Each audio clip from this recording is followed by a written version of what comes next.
Howdy. I'm back.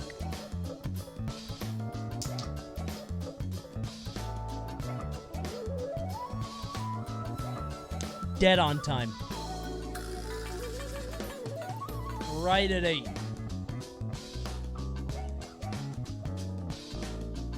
I wanted to find Lammy instrumentals. They do not exist. I was in a Lammy mood. But there's no Lammies. There's like really shitty, you know, fan rips. Not the same.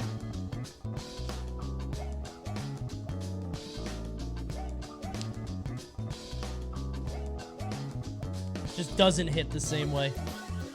Hi, everybody. Welcome, welcome.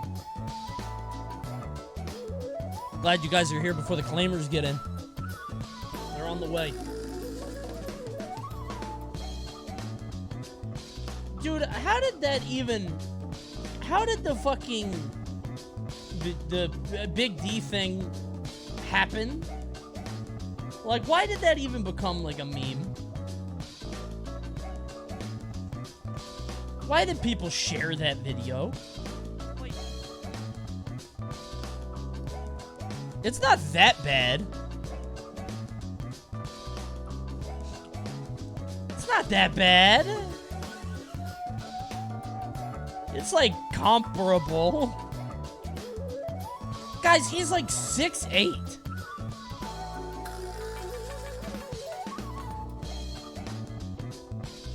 This was the thing that gets shared on the Reddit, by the way. Which is crazy. Coney, adult question. How much should a pajama set cost? Nice ones? Nice ones, I'll go up to 40 if they're really nice. Otherwise, I'm buying that shit at Target for 15. Yeah, if you want a nice one, 40, 50.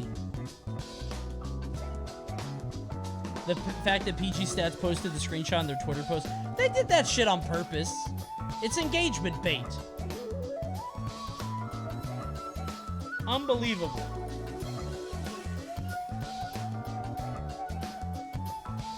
No fucking way. People are still falling for Panda engagement bait. This shit was at the top of the subreddit for a long time. He's not 5'8". He's like 6'8", 6'9". He's a big guy. Obnoxious. Okay, I need to have a talk with you guys about something. Alright. So, I've realized that doing anything and saying anything is funny on stream is a fucking mistake. Very romantic. I love you. See you next time. I'll tell you why in a second. First off, well, no, I'll just do this now. Hey, everybody. Watch out for those flies. You see, a few streams ago, maybe like a week and a half ago, someone posted this image in reaction to one of my tweets. It's pretty funny. It's a pretty funny image, right? It's pretty silly. Kind of funny. I laughed at it. The problem now is this guy's fucking gimmick is just doing that. He only replies to me. And it's pissing me off. And I know by saying that, I'm giving it power, which means it's just going to annoy me more because now more people are going to do it. Please don't do this. I don't want to have to fucking block people. Please don't do this. Come on, it's funny. Post it when it's funny. Please. Come on. You have no idea how annoying it is. You gotta get over this anti-block high ground thing. I just don't like the idea of blocking people. Because what if one day, somebody who I've never met or interacted with has a really funny thing to say? Right? Twitter is the marketplace of ideas, okay? And I don't like shuttering anything.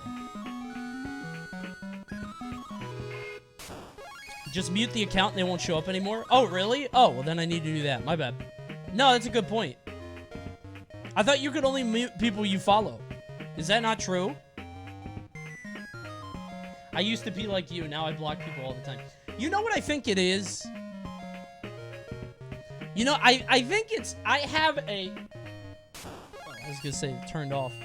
I think I have a mental complex against blocking people because I see other people that block people too quickly on a whim, right? And I am mentally untouchable. My mind is like a steel trap, okay? What is the thing Loads Your God says, right? What does he say? Mentally, I think it's just mentally untouchable. That's me, see? No, I don't mute anybody. I just unfollow people, even if I like them. Even if I'm friends with somebody in real life and their Twitter annoys me, I'll just unfollow them. Why is choosing an emote more expensive than a stranger moving into your house? Because you don't get emotes for free. Emotes are only $5. Just pay up. No free rides here.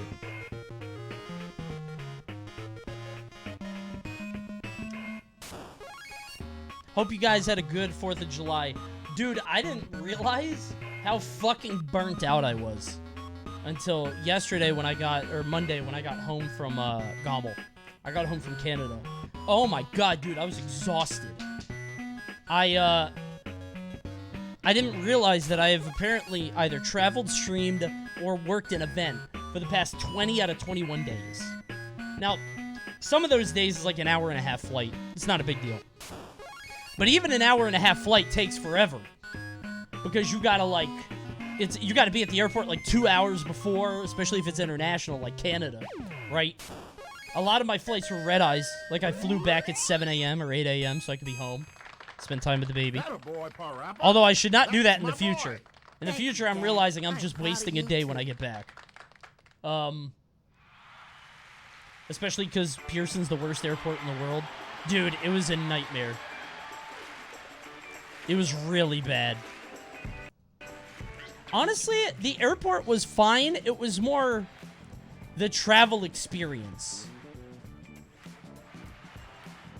I don't know what it is about Air Canada. I know they're kind of going through it, right? And I hate to be that fucking guy that ats airlines, right? I don't want to do that. But good fucking lord, please someone talk to me. I'm so lonely. Someone help. When I call their number, they say, we can't take your call right now. I'm like, okay. And they say, go online. I go online. They say, oh, you have to call us. What kind of mix-up is this? I was so civil. I just wanted to change my time. God, I hate Canada. Had poutine? Poutine is disgusting. And I don't want to come back and just start hating for no reason. I fucking hate poutine. It's gross. I feel like a fucking pig. It's just slop in a bucket. It's so heavy and thick. And everybody's like, oh, you didn't get the right stuff. Which is probably true. I probably went to the wrong place. I just hated poutine. It was disgusting, dude.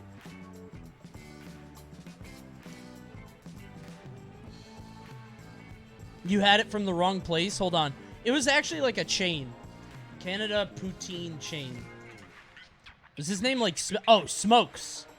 Oh, damn. When I typed it, this is the first guy that came up. It was Smokes Poutinery. And Supergirl Kells told me this is not a real place, that I shouldn't have gotten this. They have food called Carn Evil, which don't know if I like that, actually, now upon further reflection. Smokes is dog shit. I just don't... Fries and cheese curds and gravy just sounds unappetizing. I feel like I would die. Thank you, E. Compton, for the 4 gifties. And thank you, everybody else that subbed. I appreciate it. It's drunk people food. Listen, if I was drunk, I get it. But I ate half of it, and I just couldn't do anymore. I got normal poutine with a little bit of grilled chicken. And I hated it. And then I went to the supermarket and I ate watermelon because I felt so gross. It's like going to Long John Silver's and thinking, man, seafood sucks. Is it? Poutine isn't like a delicacy. It's not like fucking lobster. Right? Do you get it from restaurants? I thought poutine was like a funnel cake.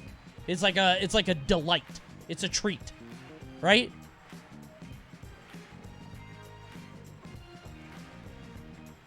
Neither is a flounder. I guess so. I guess cod is kind of the same. Good cheese and good gravy make a huge difference. Okay. I mean, I'm never trying it again, but I appreciate it. Thank you. I'm never going to try. This is making me hungry. I hope you've had poutine before so you know what to expect. I hated it. So, yeah, I was super burnt out. I needed a break, so I took yesterday off. But don't worry, I did not waste it.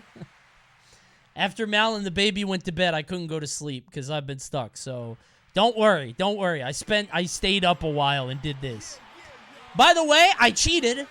I don't know if you guys know this. The heart parry ring makes it so you get extra tries. So I kind of cheated. Wait, this isn't an instrumental. Skip that. Oh, what? It went through the whole playlist. Loop it. What? Okay. This is my favorite track in the game. This song goes crazy. That's not cheating if it's in the game. Yeah, but it is kind of cheating. The whole point of S is that you don't get hit a single time. No star next to the chef. He doesn't have an ingredient. That's it. I forgot I've been paying for this sub for 10 months. Hey, thanks for the contribution. The Seinfeld in my chat.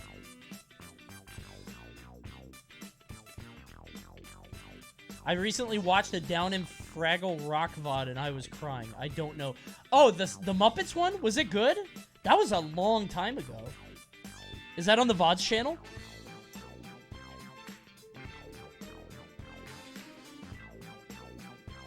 Did you do the cursed relic stuff? Yeah, it was really easy. I just went, because you don't have to beat every boss. So I just went back to the first world and just did that a bunch. I did all the achievements, including the one that was bugged for me before. So I'm done with Cuphead, and I'm kind of sad about it. It's tragic. Hi, Coney. I met you at Gamo. I'm the guy who HBox roasted for that Dr. Mario drawing. Hi! If we met at Gamo, everybody, hello. I had a fun time at Gamo, but I spent a lot of time in my room not doing shit because I was exhausted. But we recorded some videos and we had a good time.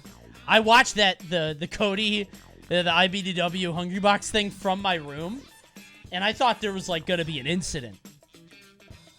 Dude, I thought he was gonna fight. It's like, what the fuck is this? Oh my god, dude. Terrifying. Apparently he almost fainted. I mean, it takes a lot of physical conditioning to pop off like HBox does. You can't just get up and do that. You're gonna get blown up. I was watching Plup's stream. I thought they were going to fight until I noticed Plup was almost crying laughing. I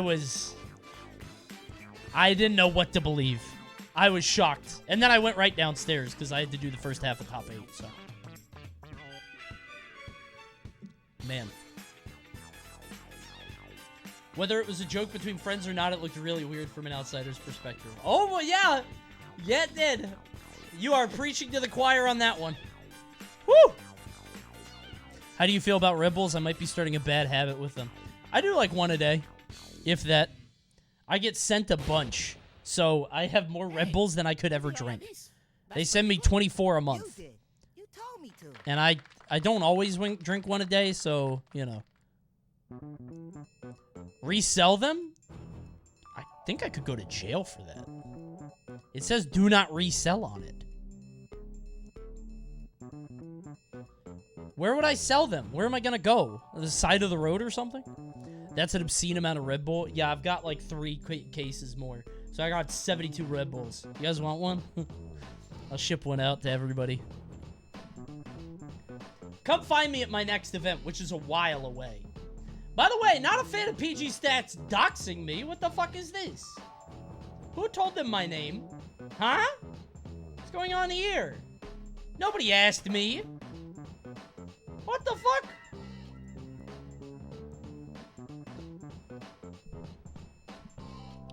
Stupid. Are you not going to double down? No! Good heavens, no! That's ridiculous that you would think I would do that. Absolutely not. I've been traveling too fucking much. Kill me. I'm staying home this weekend. Finally. I don't know what I'm going to next. Might go to Evo, but I'm not decided yet. My buddy used to drink 3 a day at our old job. He actually had a heart attack one day. Dude, one of my worst experiences ever was, and I've told this story before, at one of the Genesises, they were sponsored by Red Bull, and I just drank them like water. And one night, I drank, I think, 6 in a 3-hour period. Maybe 5. Yeah, it was bad. I had the worst headache of my life. I actually had a thumping migraine. Oh. I did a vid on the Popoff. I'm not watching Charlie's vid on the Popoff. I don't want to see that. I don't want to watch it again. I couldn't watch it all the way through. I saw it happen in real time. I can't watch it again. It makes me uncomfortable. And I'm not, none of this is a bit. I can't look at it. Anyway, I drank 5 Red Bulls, and I had the worst migraine in my life. I had the worst headache of my fucking life. And I had to MC the next day, so I was miserable. It was really bad. Okay. Let's start the stream. Let's get started proper. Are you going to SmashCon? Yes. Yeah. The worst thing I've ever done is spike a 16-ounce Red Bull with a 5-hour energy to clear a 36-hour shift. Good fucking lord. What are you doing? Why would you ever need to, I guess, a 36-hour shift? Who gave you a 36-hour shift? Arrest that person. Send them to Joe Biden. Jesus Christ. What?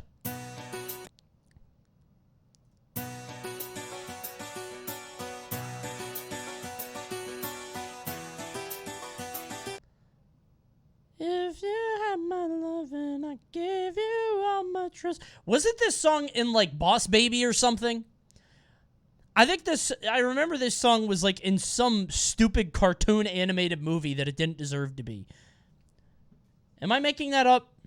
Hold on. If you had... Yeah, is this it? Yeah, I thought this was in, like... Hold on. If You Had My Love movie. It was in some movie. It was like a cartoon movie. Am I making that up? Do you guys know what I'm talking about at all? Music video.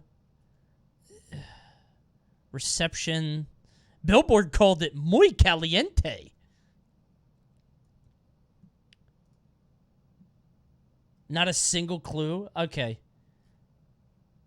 There was some movie that, like, one of these songs was in that made no sense. It was like Osmosis Jones or something. Hold on.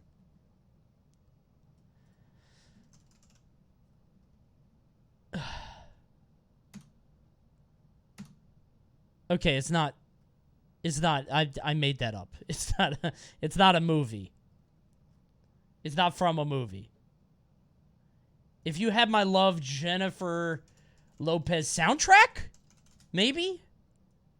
What the fuck was it on? It was on some fucking movie. Do you guys know what I'm talking about?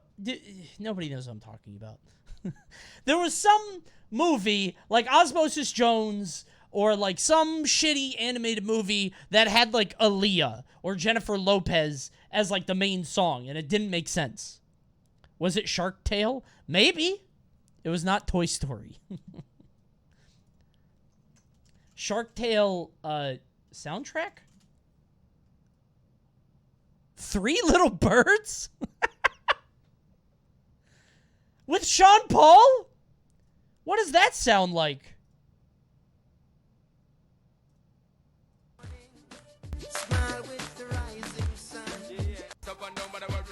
Most replayed. Oh, my boy Shaw comes in. Oh, man. There were Jamaican jellyfish. Oh, I forgot about that. You're right.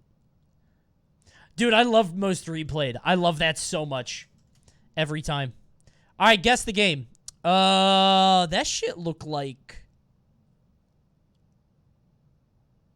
Valorant. Kind of? But it looks pre-drawn. Like, it doesn't look like it moves. You know what I'm saying? See? Noodles aren't the only food around here. Yeah, you're right. I'm up for some noodle sushi. It's not BioShock Infinite, is it? I don't think no, it wouldn't have looked like this. Looks like Mafia 2. Mafia 3. Oh, it is Valorant. Wait, Valorant isn't an option? Is it Deathloop? Cobra HQ. Is this... This isn't Mirror's Edge, right? I'm not looking at the chat. You guys are spoiling it. Hero Shooter. Oh, it's just Overwatch. Or Overwatch 2. Okay. Yeah. Okay. Yeah. They did her dirty on that one. Could have gotten a better picture of May. That's kind of fucked up. That poor girl. Okay. No idea. Oh, is this Old Boy? I've never seen it. That just looks like the guy from Old Boy. Okay. Come on! Give me a real challenge. I've never even seen it. I just know that guy. Old Boy Goes Crazy? Bro, I've seen the American one. It wasn't even that good. I don't know why people are going so crazy about it. Kind of sucked, honestly. Shit was trash. Oh, I just watched this movie. I just watched this movie the other day. Dude, it's kind of intense. Taxi Driver goes kind of crazy. It's a good movie. I'm a fan. Boring? No, I did not think it was boring. Which is crazy because I thought The Thing was boring. I think a lot of old movies are kind of boring. Blade Runner, I got bored. I know they're good, but... Yeah, Taxi Driver, Travis Bickle, literally... Don't say that. I feel like it's one thing for a random person on the internet to say literally me. If a streamer does it, I'm going to get in trouble. I shouldn't say that. It's a joke. I am not literally Travis Bickle, to be clear. Bored of Blade Runner? Yeah, I don't know. I could understand how it was good. Same with The Thing. Like, I know how this shit's good. I just don't, like, you know? It didn't, I can appreciate it without enjoying it. You know what I'm saying?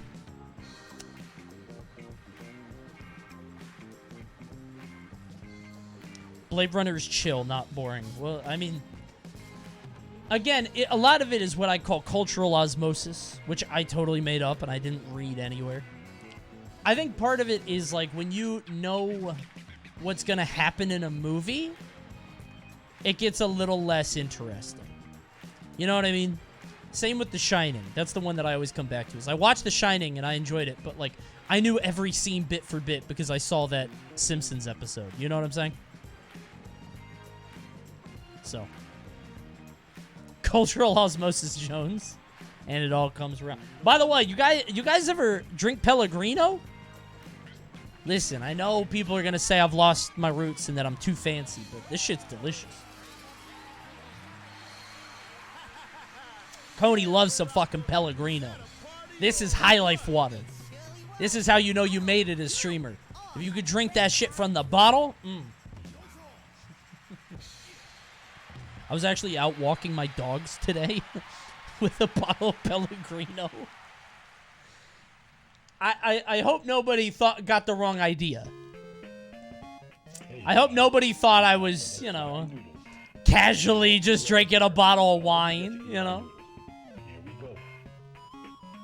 It's very good, though.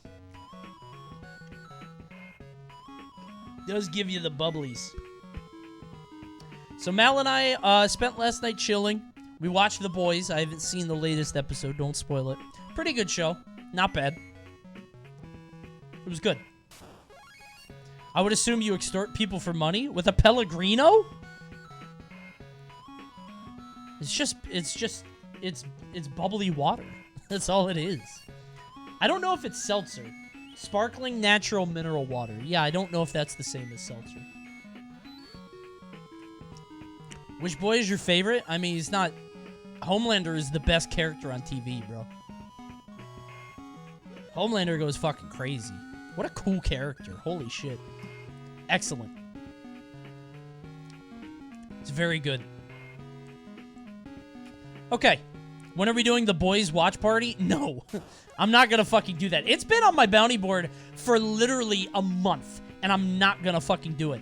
So was Game Deck, which is like a cyberpunk game, and I had the Cycle Frontier, but it ran out. So, Pellegrino is just pure life. It's literally not. This is sparkling, and it's natural. Ooh. Okay. Homelander is just like me. Just like me, for real. Literally me. For real, for real. I haven't seen Soldier Boy do anything yet. Give it a second. Give it a second. Give it a second. Don't tell me. Don't tell me. Okay. You guys ready? So before I left...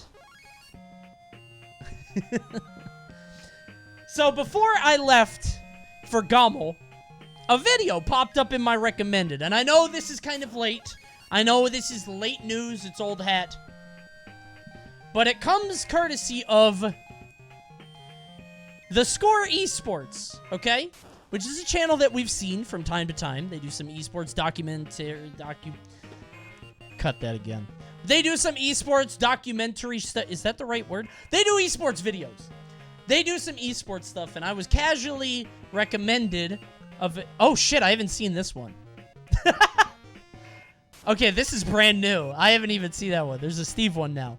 No. I saw this one. Aha. Yeah. The one about the H-Box tweet.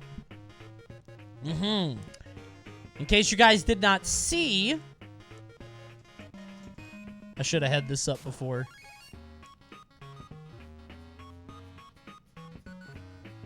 Damn, H-Box tweets a lot. Hungrybox tweeted this. It got 30,000 likes. This was after CEO. Okay? And so this is ridiculous. What does he mean by that? I would love to know. As somebody who has been to these events and has been in the scene for a long time, I would like to see what the concern is and what people are thinking outside of the Smash scope. Our sphere, you know? Get some outside perspectives into if this goes to YouTube, they're going to be so confused. Guys, it's Pellegrino. If you're watching on YouTube, if this goes to it's Pellegrino, it's just water, okay? Try it sometime if you can afford it. My streamer drinks. Isn't that literally illegal? Can't I get banned for that? If this was wine, couldn't I get banned? All right, anyway, let's find out why this is ridiculous. I did not pre-watch it. We watched a little bit of it before I left, and then we stopped because I said I would watch it later. Okay. By the way, remember to drop your Prime so I can afford more Pellegrino for future videos. I would appreciate it. So, on Sunday, Super Smash Bros. Melee Pro Hungrybox tweeted out a picture of his prize for placing 5th at CEO 2022's Melee tournament. True, he did. A whole $75. Woo! This kickstarted a massive conversation about Melee prize pool, about whether or not TO That's should a pay out steak more, dinner. or if top players should just shut up about this whole thing. Wait, did he say TO should pay more? But whether or not TO should pay out more. Lazy and greedy tournament organizers. All they do is take money from the players. It's disgusting. $75 venue fee? For what? What are they even doing with all that money? Embarrassing. Or if top players should just shut up about this whole thing. So those two things mean the same thing. About why HBox got so little for top 8ing one of the biggest tournaments of the year, and why we all need to stop having this conversation every few months. True, but what do you mean? I need to know what you mean first. And I can tell you whether or not you're right. Hey folks, before we get into the video, I want to ask you to please sub to the channel and turn on I already there. did. Subs last weekend. Wait, did he tell me to turn on notifications? He better not have said that. In the video, I want to ask you to please sub to the channel and turn on notifications. I hate it when people do that. That is so presumptuous. I hate it when people tell me to ring the bell. I don't like that. I don't know why. I think it's like, you know, I'll sub if I like it. That's fine. You can remind me to sub. Don't tell me to ring the bell. How dare you?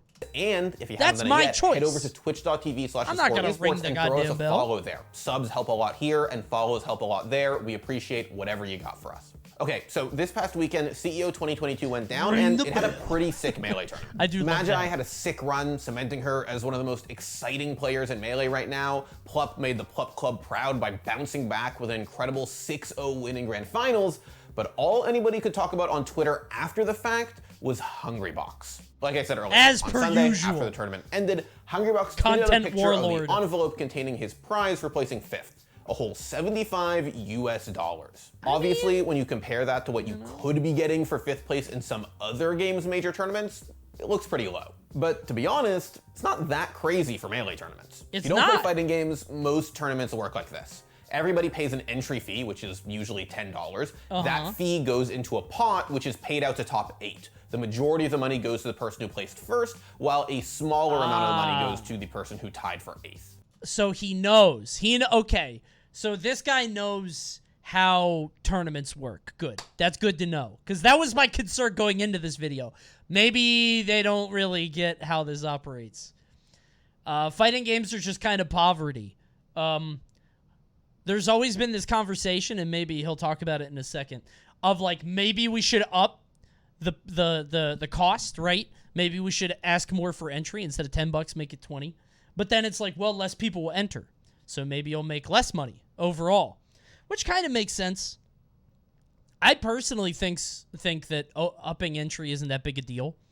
I think you're already spending all this money on flight, hotel, you know, Uber, stuff like that. I think an extra $10 into the pot isn't crazy. That said, that would push this prize from 75 to 150, which is not that much better. And I think some people believe that should not be paid out by the tourney, the O2 Monsters, which totally makes sense. I agree with that, too. So this has always been a contentious debate. $10. That fee goes into a pot, which is paid out to top 8. Let me pay $200 for a hotel, but $10 more for entry. Yeah, I always thought it was really weird how people would be so protective of their extra $10 or $15 or whatever it is that could go into the pot. But again, you know, you shouldn't tell people they, you know, I'm not going to tell people they're wrong for wanting to be frugal about that, right? Times are tough. Just don't come to the event and then, you know, let your wallet speak for it.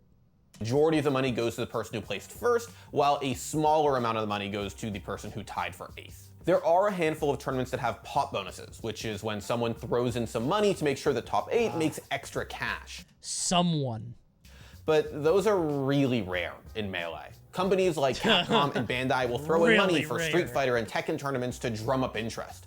But Nintendo pretty much always ignores Melee tournaments. So CEO 2022 had 224 entries. Oh, he's doing the math. I was going to do this. God bless you. Thank you for this. And at $10 a person, that's a $2,240 prize pool, which roughly shakes out to $75 for fifth. For the record, Plup got around $1,120. Hold on. Wait a minute.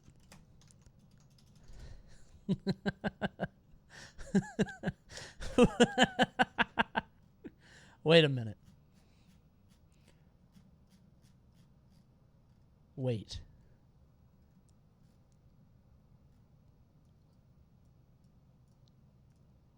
At Apex 2012, I got 25th. 224 entrants.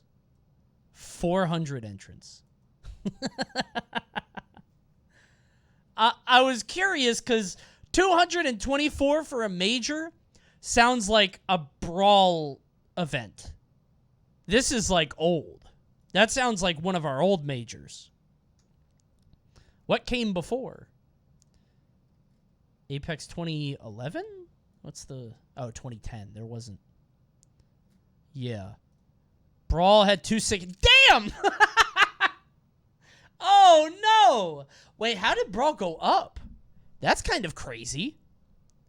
Why did Brawl's numbers go up in the few years? I felt like it goes up and then down. That's crazy. Let's go, Brawl. Damn, for 70, got $100 for that.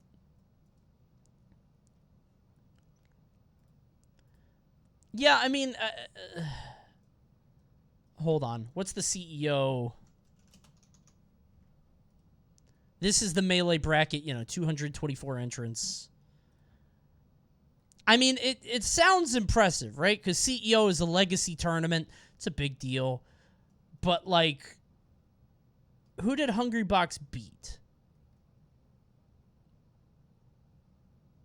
Did he beat anybody? He beat Akir.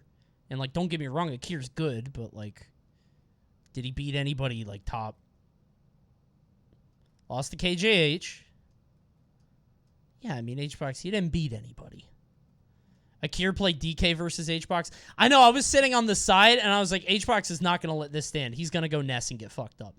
And, of course, he went Ness, and then he lost, and then he immediately went Jigglypuff. Yeah. Which was very funny. Skurzo is legit? Okay.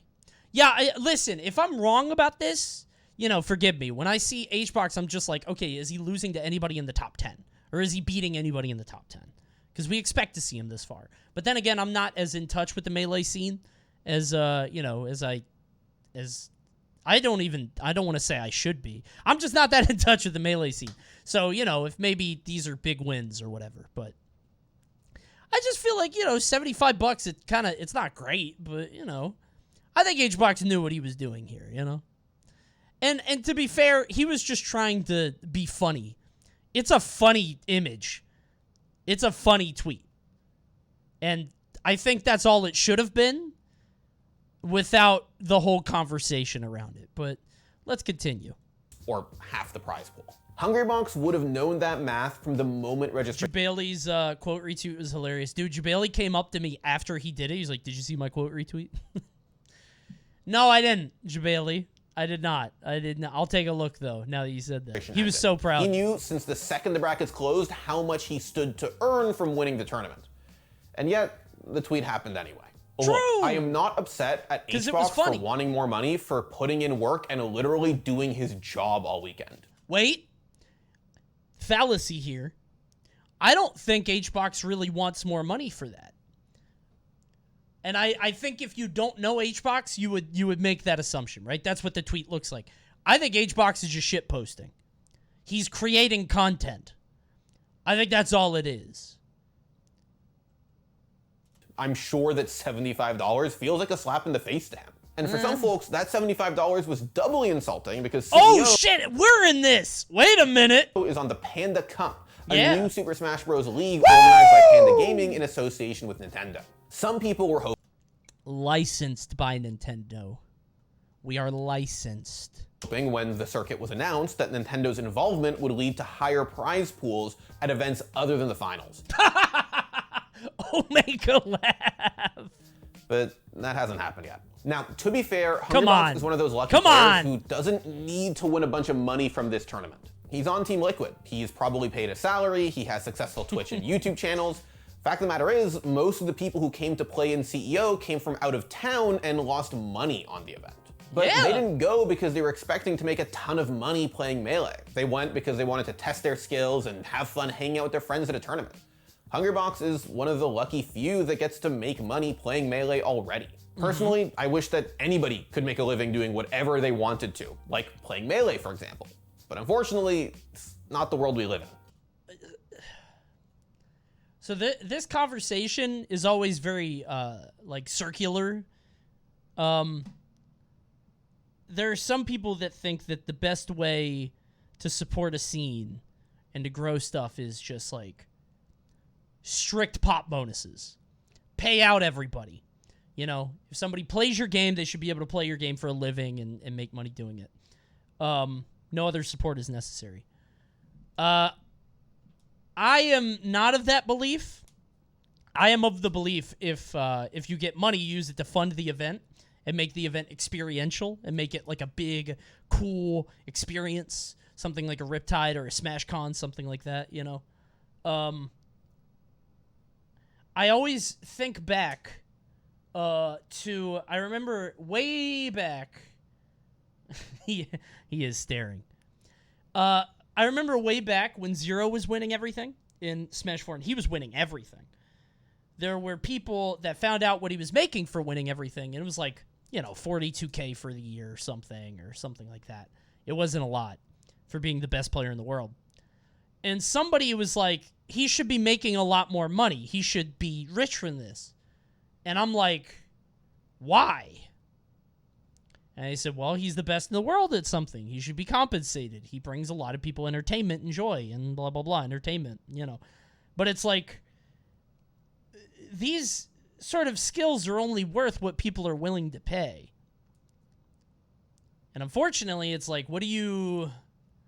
Well, you know, you could be the best at anything, but it doesn't mean that you can earn a living off of it, you know? It's a fine sentiment. It's a good idea, right? But if we can't make any money on the back end, how the hell are we going to fund it, you know? That's $20 an hour, 40 days a week. Yeah. So, yeah, the 40K or whatever it was for all the tournaments that he won was like a sort of a low wage, you know what I mean, for being the best in the world at something. So it wasn't terrible, but, you know, for being the best in the world. We're in a different world now, though. You know, obviously Leo has a salary with T1, I would imagine. I would assume. Tweak is on TSM. There's a bunch of players who have other means, but back then it was really bad. Look, Melee... Coney counterpoint. Overwatch players make tons of money and no one likes that game. True. That bubble's gonna burst any day now. Any day now. Here, it's gonna... Just waiting on the AstroTurf to go away. Don't worry, the bubble's gonna... Isn't most esports. It is. Bro, I'll never forget seeing the Overwatch shit. Everybody's like, oh, 15 million for a franchise spot in Overwatch, 20 million. Teams bought that shit without a blink of an eye. I was like, that shit sucks. Ain't nobody gonna watch that. And then I thought I was wrong because I was like, damn, people are paying for it. And then nobody watched that. Do you guys ever have that experience? I mean, you guys probably had it with NFTs too, where it's like you see something happen, and then you see all these people flocking to it or spending all this money, and you're like, oh, fuck, I must be stupid. Maybe I'm the wrong one. Oh, okay, well, I don't know how economics work. And then I see it happen. I'm like, oh, never mind. I was right. Like a year or two later, I'm like, okay, never mind. Okay, got it. By the way, related, did you guys hear about this? GameStop shares rise after board declares 4-for-1 stock split. And you guys said I shouldn't hold. You guys told me to sell. I still have my fucking GameStop stock because I bought in at $365. That's not a joke. I bought in at the peak. I bought in at $365, and I'm waiting for that. Wait until this 4-for-1 comes in. I'm gonna sell that shit expeditiously. I'm selling that shit the day of. July 22nd, I'm setting a fucking alarm. I'm gonna wake up at 8 a.m. I don't think you know how stock splits work. I'm gonna read about it tonight. I don't know. From what I saw, I thought it was like I get 4 of them now, so my money quadruples. But I'll find out more after this stream.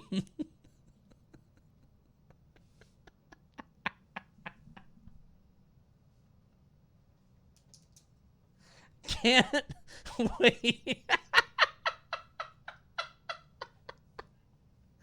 Dude,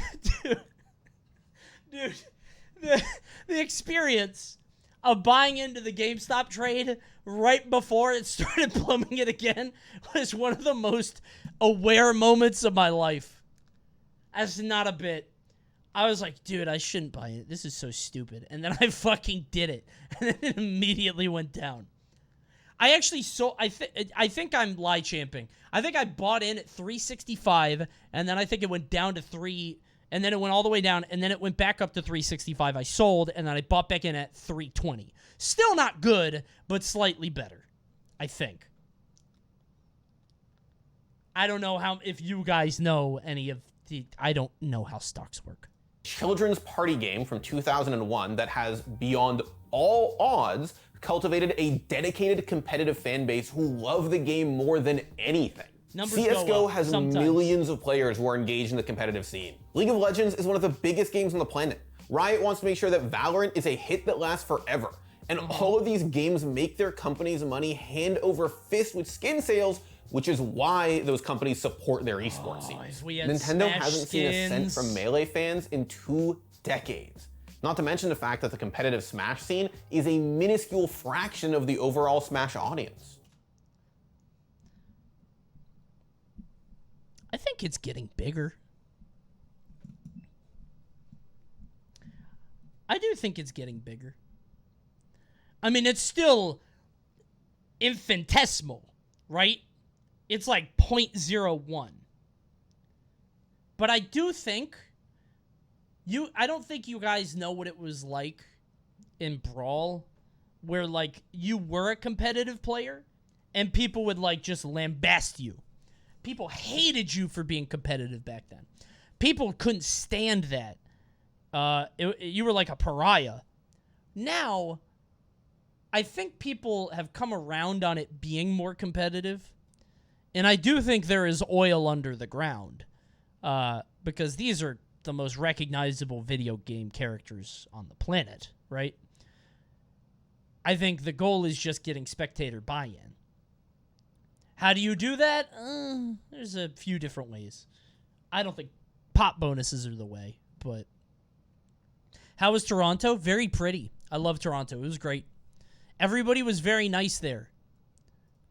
Although okay, I didn't get to talk about... Well, who cares? There is a dickhead TSA agent at the Daytona airport, but it's a very tiny airport, and that's gonna happen, right? It's such a small airport. He's gonna be mean to me. Even Smash Ultimate, Did you see their flag? What, the Canadian flag? No, what is it? Game that Nintendo was still making DLC for as of last year is not getting supported with pop bonuses. Nintendo just doesn't care about competitive Smash. And why Whether they would should they? or shouldn't is irrelevant. They don't. In fact, sometimes Nintendo actively works against the Smash community. Well, Yo, Ninja. Did you borrow from me or someone? When the f are you helping out the Smash community, alright? Listen, bro, I've been waiting. Dude, we know that was on Nintendo, not me. The streets are wondering. That was on Nintendo, not me. You know what? The worst. dude, I'm so glad that he asked this, so Ninja could actually talk about it. Ninja's been waiting to air this out for years. I'm positive. Ninja was waiting for the opportunity. Finally. By the way, today is Ludwig's birthday. Feels birthday man in the chat. Thing is, I believe you 100%. It's 100% absolutely. Dude, all I wanted to do was create a massive tournament, and I literally wanted to just juice Evo like 500K. 500K? I know. Bro, imagine if you play Street Fighter and this fucking blue-haired influencer just put 500K on Mario versus Pikachu. Oh, fuck me. Oh, no way. This fucking YouTuber.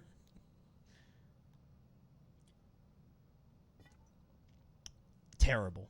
No, I'm not gonna tilt that, but you should watch it. 85% yeah, they've done worse. Like, there's ghosting and there's actively against.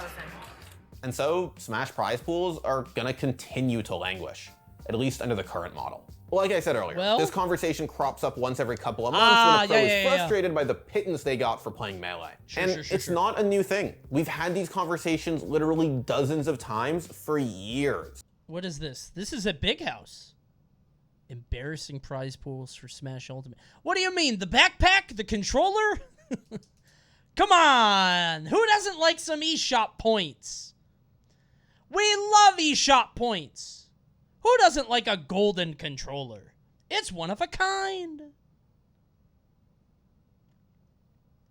I feel like this comes up a lot too, where people talk about the Nintendo tournaments specifically, like the online ones that I've done. I see people get mad about those, but like, you know, for having items and that other stuff. I just don't really care. Like, I think it's okay to have less competitive tournaments. I think we have plenty of competitive tournaments. Have you guys seen the fucking the calendar for this year? Oh my god. We don't have a free weekend for like 3 months. Really? Are you serious? Come here. Thank you. I appreciate it.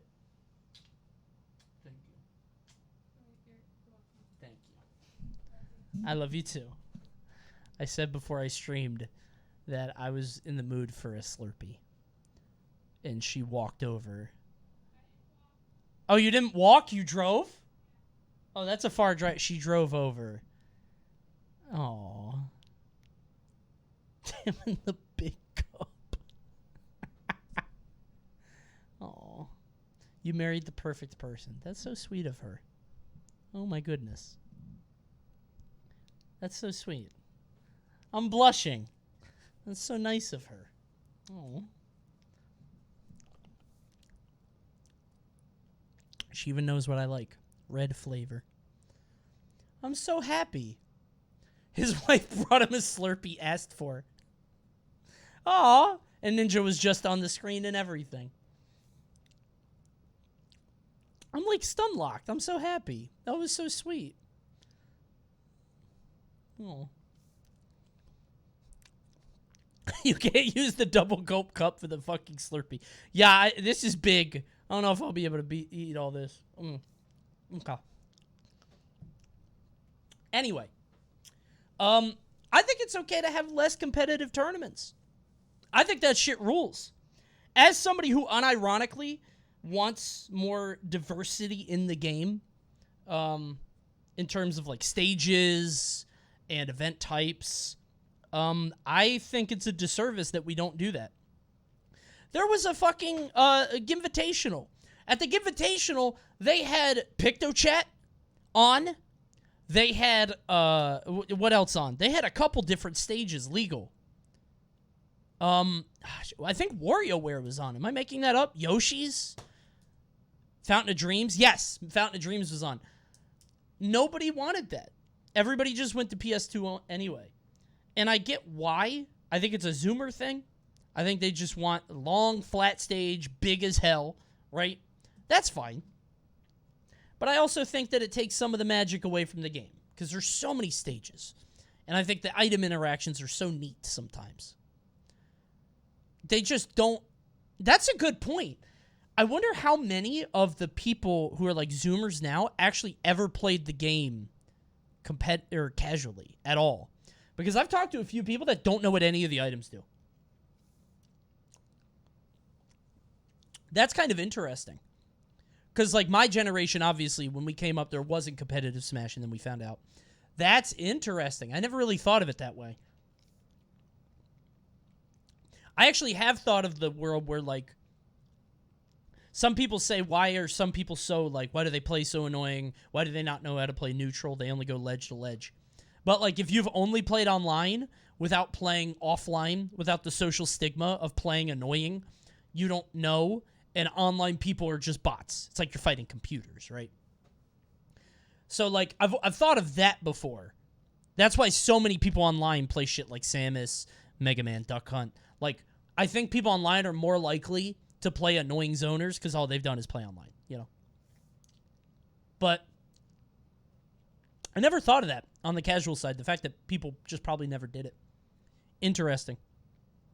When I was a kid, I would play Smash 4 on the bus and would make my friends play competitively. Oh, dude, everybody. Dude, okay. In the Brawl days, that happened all the fucking time. Where Brawl players would, like, go into, like, a college dorm or, like, a casual setup, like a party, and be like, hey, turn off the items. Go to Battlefield. It's like, no, we're playing for fun. No, you gotta play, you gotta do it the right way. I'm gonna pick Meta Knight. That happened all the fucking time. It was bad.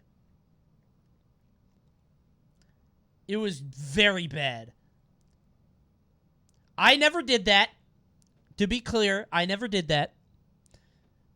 However, I had the opposite problem where I would go, you know, random characters and dick around and people would beat my characters and they would, like, feel all good about it. And they'd be like, go your main, go DDD, go DDD. I'm like, I don't want to go DDD. And they'd be like, go DDD. I'm like, okay, I'll go DDD. And I would not chain grab them and I would beat them by one stock or something. I'd be like, go ahead, chain grab, do chain grabs. I'm like, I don't want to chain grab. They're like, go ahead, chain grab. And then I would 3-stock them. And then they'd be mad at me because I was a tryhard. Such is the life of a competitive player. Kind of how shit goes. I think everyone agrees that we're not expecting tournament organizers to just open up their wallets and fork over thousands of dollars to top players just for playing the game. Well, I think some people are asking for that. I think there's plenty of people that are asking for that, but continue. We'd never get tournaments again. It would be horrible. But the fact of the matter is, Melee prize pools do seem to be shrinking as less people enter tournaments in the post-COVID era. So let's talk about some solutions. Ones that don't involve whining about Nintendo. First, there's crowdfunding, which has worked to great effect in the Melee scene in the past, but does come with its own issues. See, Smash Summit crowdfunds their prize pools, leading to each Summit event having some of the highest prize pools in the scene. Dude, were any of you around? I think a lot of you might not have been around for this.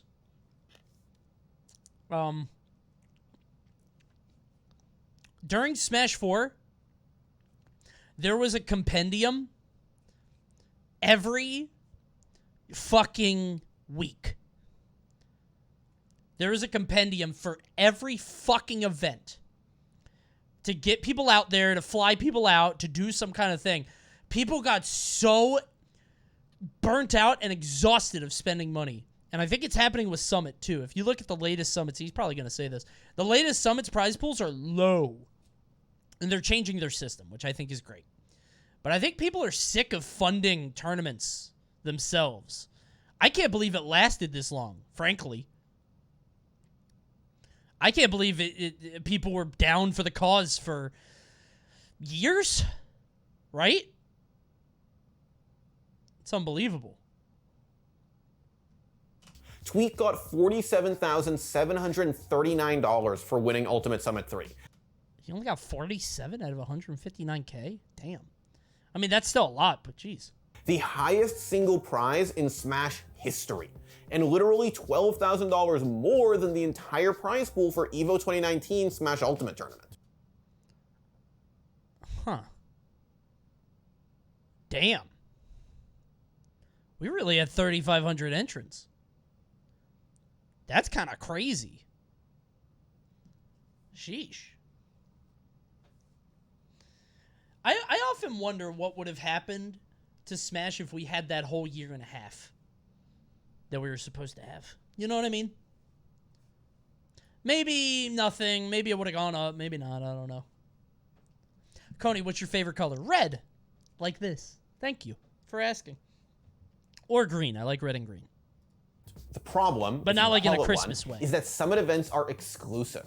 These are invite-only tournaments. A good player can be voted in, but it's not an open bracket. That means that anybody who doesn't already have a sponsor or is willing to lose a bunch of money traveling around the US to make their name is out of luck when it comes to getting a crack at these massive prize pools. Sure. And while crowdfunding can result in Coney, what's your least favorite color? Purple. high prize pools, they are ultimately at the mercy of community interest. Melee Smash Summit 11 had a $153,372 crowdfunded prize pool. Damn, dude! Number go down! Oh, shit! Look at that. Oh, my God. Oh, I never looked at it like this. I never looked at it side by side. Damn, Coinbase, what happened? Coin cringe. That's a Mickey Mouse tournament, yeah. Holy shit.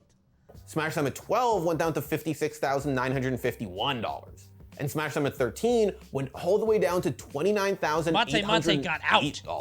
Those are still quite high. Coney, does it have to do with who's in Summit? Sort of. I think it's more that how do I put this? I think people are less likely. I think the campaign experience sucks as a Summit attendee.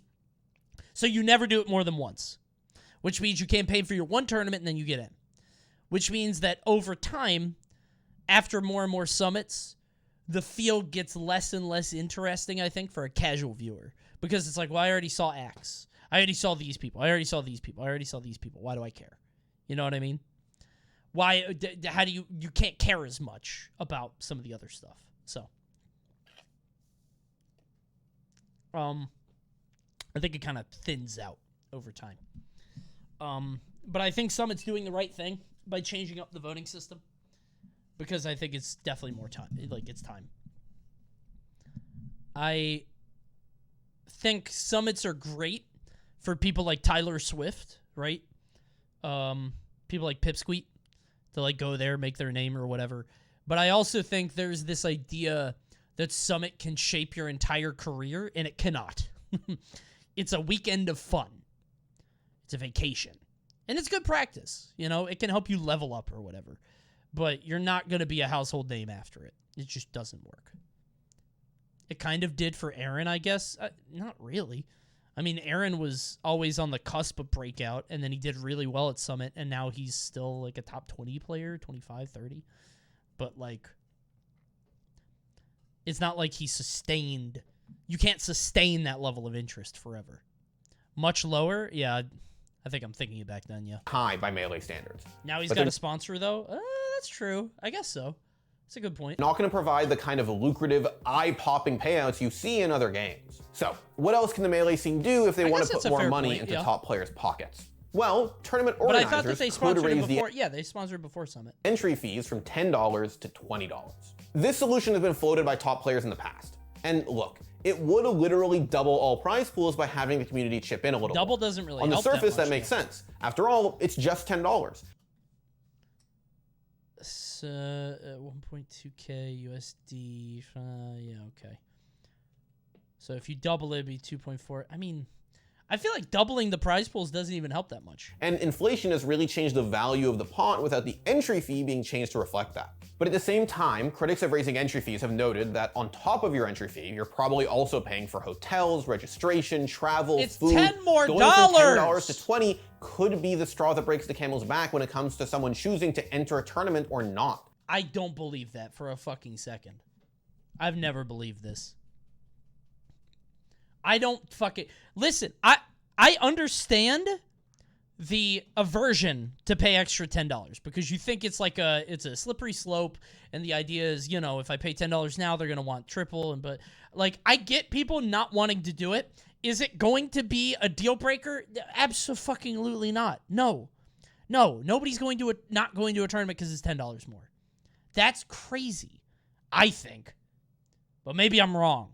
Let a tournament try it. We'll see. And what's better? Someone entering and putting... I didn't go to the last pound because I got to check out and that shit said $95 for early bird. Yeah, but how much of that was venue fee? How much of that was venue fee, though? Right? I don't know. I'm actually asking. I feel like that's it. But I hear you. I do hear you. Especially considering it's Xanadu, bro. Come on. You own that, you know? Pound was 15 entry? Okay. How much do commentators normally earn? Depends on the event. Remember, never ask a woman her weight, a man his salary, a commentator his salary, I guess. Somebody asked me that on the fucking boat. On the boat at Gommel. People were asking me how much I'm like, dude, come on. You don't want me to put it, because then you're going to go on Twitter and talk about Gommel, and you're going to talk about the other events. Come on. $10 Can I ask Vicky then? Yeah, go ahead. pot, or someone Ask staying her. home and putting 0 in the pot? Look, there's no easy answer here. Top players like Hungrybox and Elephant have said plenty of times that the reason they make such a stink about prize payouts is because they don't want the next generation of Melee players to be discouraged from getting into an already incredibly inaccessible game. And honestly, I think they're right. After all, Yeah, if you're but a new up-and-coming player and you don't get into grind your Melee for ass the off to make fucking top money. 8 at a major and you don't even make enough money to cover your registration, let alone your hotel fee, that's gonna feel really bad. You could never make money from Melee. There's no way you're ever making money from Melee. Nobody ever did that. You make money from going to Melee tournaments and then getting good and then shit posting tier lists on the internet. That's always been the fucking model. And might discourage you from playing again unless you're crazy passionate about the game. But that's the thing, Melee fans are crazy passionate. All fighting game players are. Then If we be a wanted big starving prize artist. pools, we would have played Fortnite when it was competitively relevant. Nobody ever got into Melee to get rich. Obviously, I don't want anybody to starve playing Melee. I want everybody to do whatever they love and earn enough money to make a living. And if that means Drake playing a children's party game from 2001, go for it. That's awesome. But we do have to acknowledge that there is a financial reward in place for being good at the game. It's called getting signed to an esports team. Obviously, that doesn't happen to everyone. But the fact that Melee doesn't have giant piles of money being poured into the scene from who knows where is what keeps the game sustainable and why it's going to last a lot longer than every other esport on the planet. I hope so. There's always the fear, right?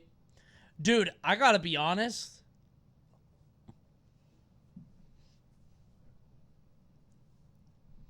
J-Mook came at the perfect fucking time. Thank God for J-Mook. Thank the Lord above that he sent that young man with perfect posture down from heaven. J-Mook, do you guys remember the whole thing when the 5 guys retired and then people were like, oh, thank God for Zane, right? Oh, thank the Lord Zane is here.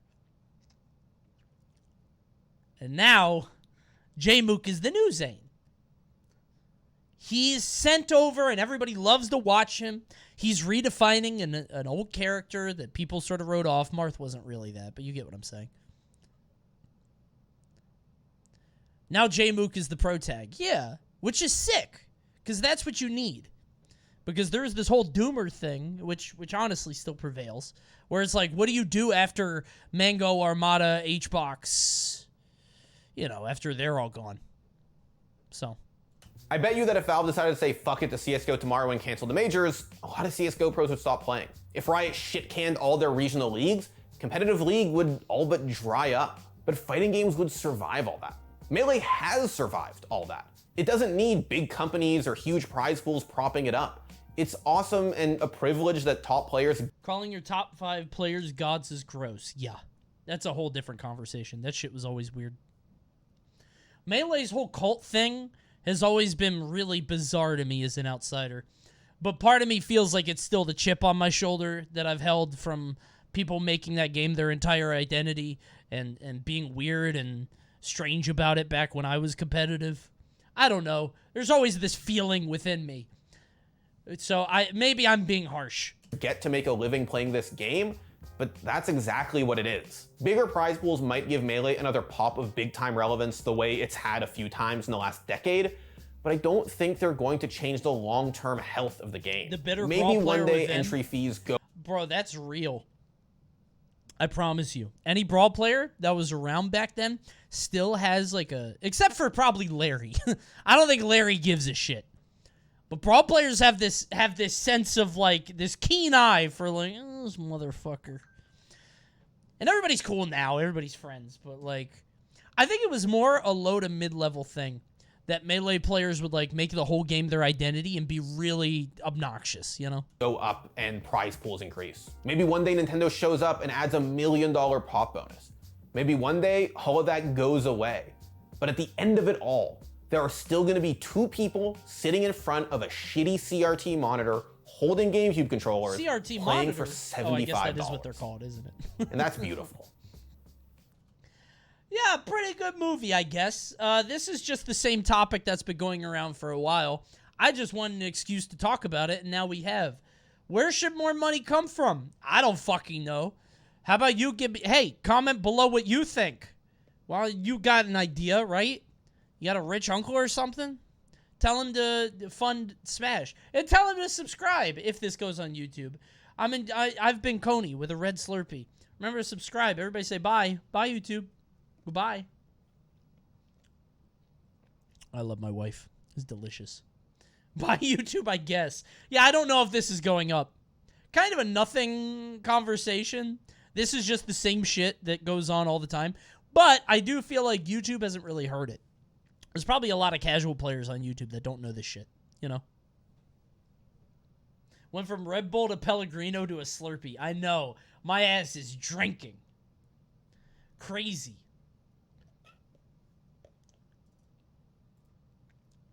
You got stun locked enough for good commentary? We'll see. What is this Steve Competitive video? Smash is no stranger to broken characters.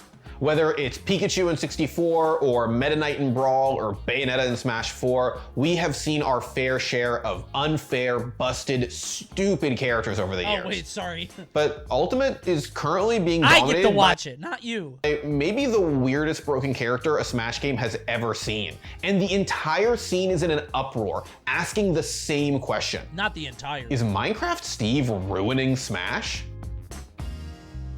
Okay. Hear me out. Hear me out on this one. Obviously, he's not broken. But I will say, trying to deal with him looks fucking obnoxious. I was watching some of those sets, and good fucking God, that looks annoying.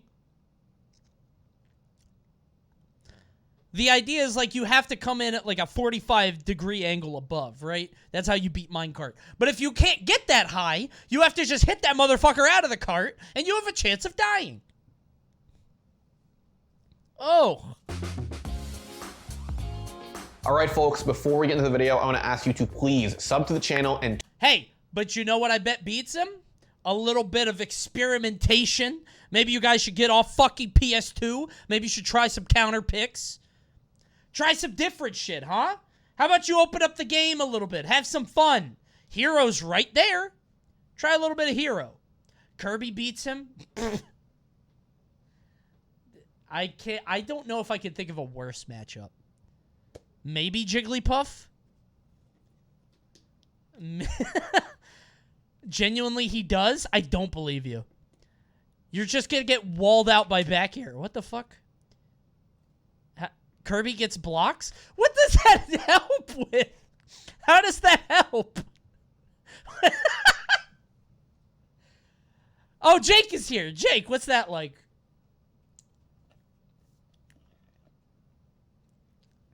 Coney, who do you main? I don't know. I play the game like once a year. I like Inkling. They're fun. And I play Inkling and Wolf, I guess. I don't know. I played at CEO.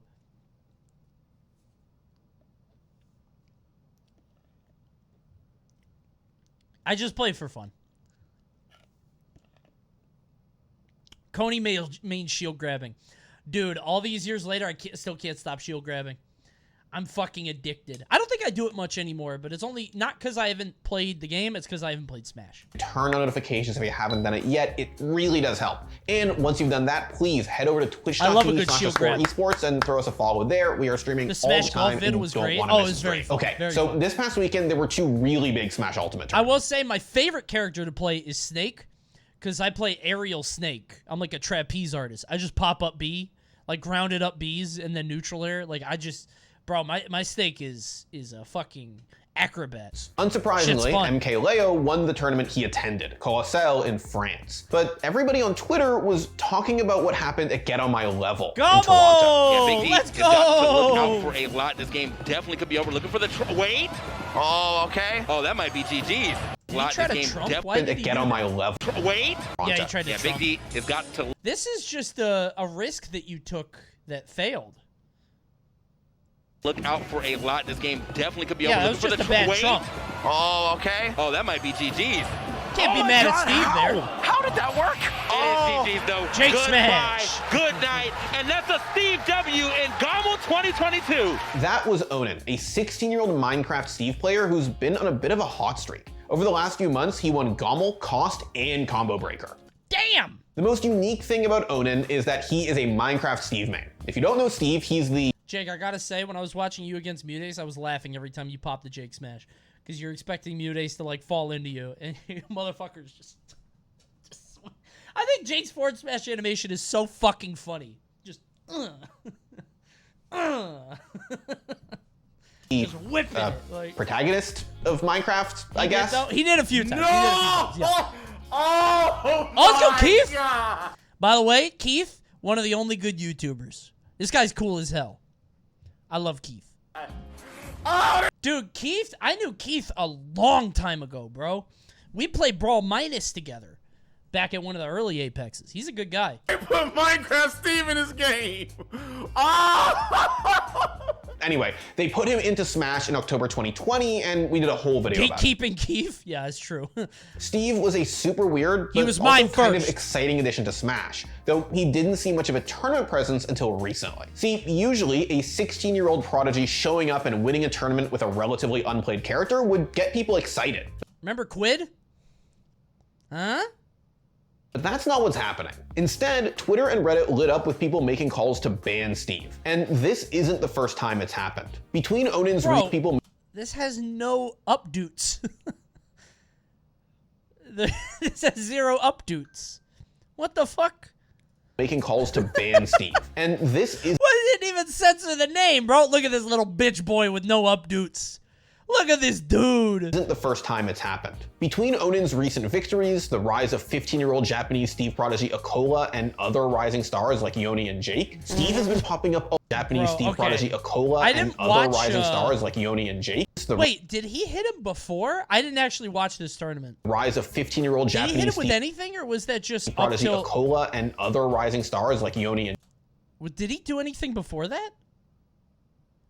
There's 2 hitboxes? I know there's 2, but like... That's all you have to do? Oh my god. Wait a minute. Maybe... maybe Ballistic Riot was spitting. Wait a minute.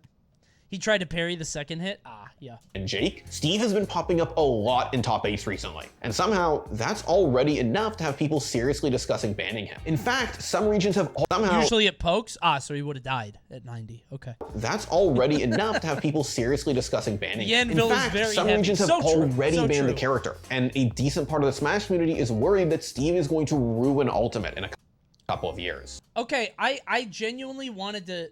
Is this true? Like, do people really think this, or is this like shitpost? I feel like a few people think this, but I feel like it's in the Twitter spheres that I'm not in. I'm pretty sure it's memes for the most part, but I do legitimately. Okay, thank you for letting me know. Charles says that he thinks Steve might need to be banned in like a year. And I actually kind of agree with that. If only because the Steve players are pushing their character. Like, Steve is like... Steve could have some broken shit in a year. No other character really has that. You know what I mean?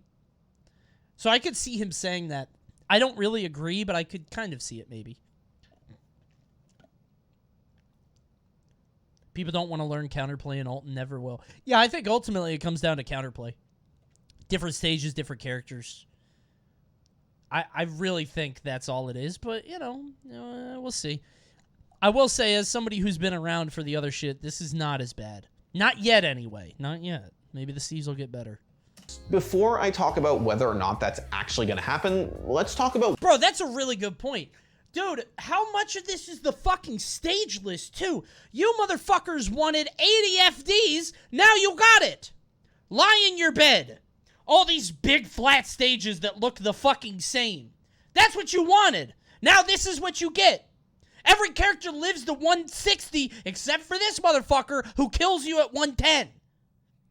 Go to a small stage so he can kill you at 70. At least then you could kill him at 100. What makes Steve so hated Evens out. First is the fact that he is just a really Add strong WarioWare character. this instant. Steve's whole gimmick is that he's basically playing Minecraft during a match. His Apparently Steve does suck on Lilat. That's what Josh said. specials let him mine for resources and then use those resources on his attacks or... This motherfucker got a secret mullet? No, he doesn't. It's a ponytail. What do you mean a secret mullet? A secret mullet on a fucking... Add mullet champ? Oh, yeah. Can you guys add it to the Discord? I'll add it. To build blocks, Make me or the even to emote and I'll craft add it new right weapons to make him stronger during a fight. Oh, wait, no, actually, we dipped below, no, actually, because I said we'd add mullet champ at 2,500, and unfortunately, we're not at 2,500. Ooh, This is pretty cool, but also uniquely frustrating at a competitive level. Steve players will regularly just throw up some blocks to create cover while they mine for resources. That forces the other player to stand there and do nothing. You decayed, that's on you. Oh, really? We're gonna blame the streamer who streamed for 20 out of 21 days? Huh? You just want me to stream more? Huh? You want me to crunch? Is that what you're saying? Labor violation ass chat. How dare you? I provide free entertainment for hours upon hours for your enjoyment, and you just want me to work more. How dare you for that one? Jump over them and put themselves at risk, or I'm streaming tonight for 3 whole hours.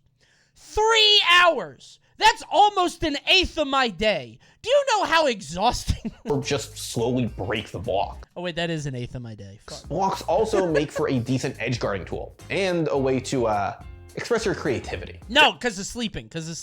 That doesn't help. There is enough of a delay between that and the earthquake hitbox, which can shield poke you after the first hit. So, oh, is he alive? No. Oh, what he just built there? Can shield poke you after the first hit. Bro, he built a pee-pee. So, oh, is he alive? No. Oh, when I saw this, I was like, on the Nintendo broadcast? I made a Big D joke that I shouldn't have made, too. I was like, Big D's biggest organ is his brain. And then I was like, oh, fuck. I should not have said that. Oh, no. Oh, what he just built there? What the fuck? Max!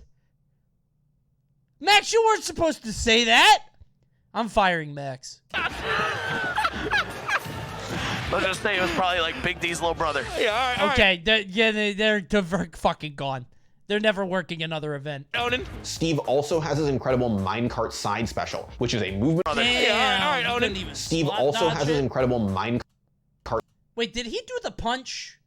Is this the punch out of it? This is your fault, Riddles. Bro is mashing the A button after spot dodge. I can't tell. Cart side special, which is a movement option that propels Steve forward, a projectile once he leaps out of it, and on hit, it's a command grab that flings the opponent half. I didn't see this. All right, listen. I genuinely love Steve. He is so fucking funny. He is so fucking funny to me. I love watching him. I really do. It looks unbelievably annoying to fight against. This was game 5.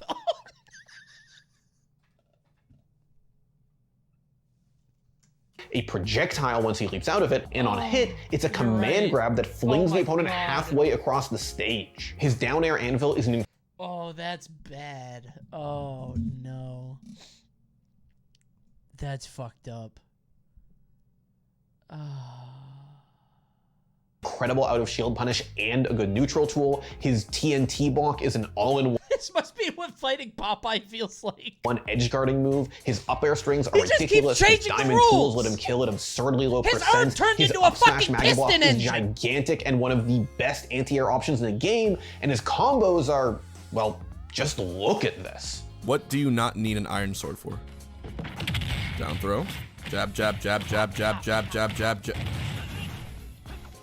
That's not real.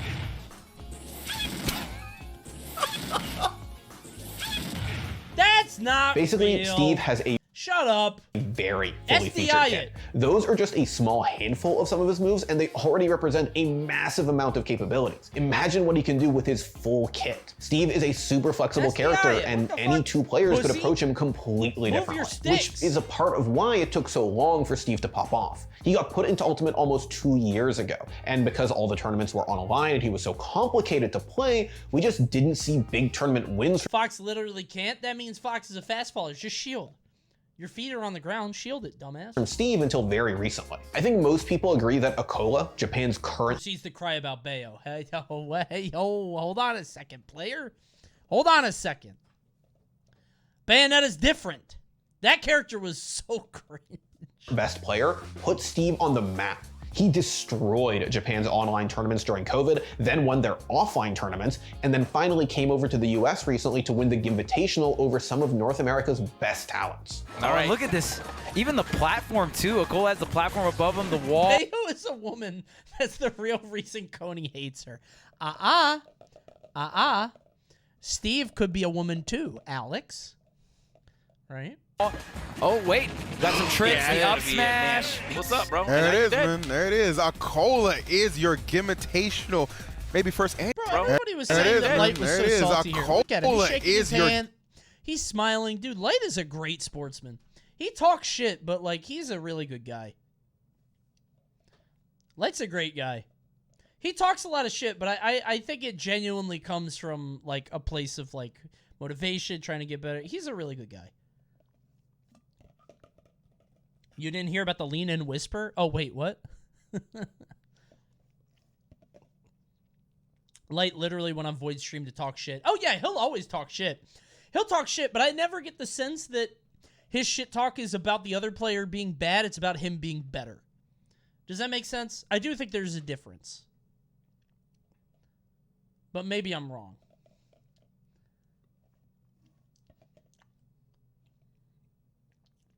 Light said Akola's whim wasn't real on Twitter and then started a hashtag to ban Steve. Okay. The hashtag was a meme. Was it in bad taste? Yes, absolutely. It was kind of fucked up and kind of shitty, but I think it was a meme, and I'm pretty sure they were dicking around, and they knew that. That said, it was in shitty taste because, you know, it took away from the guy's win. It was one of those half-serious jokes. No, I don't think so. I think it was. I could see them all being in a hotel room, being like, all right, let's do this. Boom, send it. And, like, I don't think it's half serious. I think it's half, like, protecting your ego. Like, yeah, I got second, but it was Steve. I don't think it's serious we should ban Steve, but it's serious, like, maybe he didn't deserve that win. You know what I'm saying? I see what you're saying, but... Gimitational, maybe first annual Gimitational champion. But now a wave of young Steve players are showing up and flipping the script on a character that some people thought was gimmicky and weird. Okay, Riddles. A whole stock down, losing that stock in record time in that first one off of a missed input. Okay. And now, Onion's definitely been taking this, taking this one to the bank. Oh my God! Even through the spot dodge, the back end of the minecart, and it's over. Which in turn has led to lots and lots of people trying to get him banned over the last few months. Dude, this Wadi new profile picture is so fucking funny. I love this picture so much. It's so good. He looks like a shithead in a Black Mirror episode. Like, I don't know how to describe it. It looks like some dystopian tech thing. I don't know how to put this. Like you read a Fallout terminal, right? And one of the guys is being like an asshole boss, and this is the guy's face. You know what I mean? And you get to the end of the vault, and you find him, and you have to kill him. Corporate creep. Yeah, that's sort of what I'm saying. Yeah. He's just kind of, you know what I mean? Like, I'm going to need you to come in Saturday. You understand. He doesn't look real. Yeah. And a few tournaments have actually already... He looks like an Echo Fighter of himself. Banned Steve. A small French tournament called Croco Cup and a small regional within Louisiana have both banned Steve, both in a bid to get a discussion going about the character. Now, plenty of cooler heads have stepped in to say that it's probably too soon to actually ban Steve from all tournaments. Like I said earlier, Smash has seen its fair share of broken characters. And while Bayonetta and Meta Knight, the most broken characters in their respective games, were banned by a few smaller tournaments, they were not. They never received... Oh, by a few smaller tournaments. Yes, okay, never mind. Community-wide blanket bans. I'm being an asshole. And Steve is not dominating Ultimate. Wasn't Bayonetta banned in, like, Spain or something? It was something in Europe. Russia? Yeah, there was another one. Spain, yeah. The level that those two dominated their games. And yet, the banning conversation keeps coming up. Because the problem isn't just that Steve is super strong, it's that he kind of fundamentally runs counter to the way that Smash fans want their game to work. I had a couple of really interesting conversations on Twitter yesterday with Smash fans about why people hate Steve. Shoutouts to LSW and Two Dads Kissing for sharing their thoughts, by the way.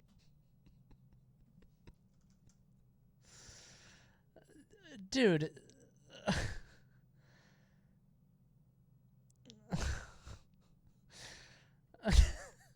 You could have omitted this from the video, or at least changed the...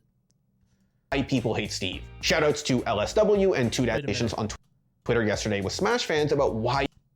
I don't think anything in Ultimate has ever looked as toxic to get hit by as that string where he walks by and jabs you and then hits F smash. Oh, I thought he said anything in Smash. I was like, there's definitely more toxic stuff, but in Ultimate, yeah. Sure.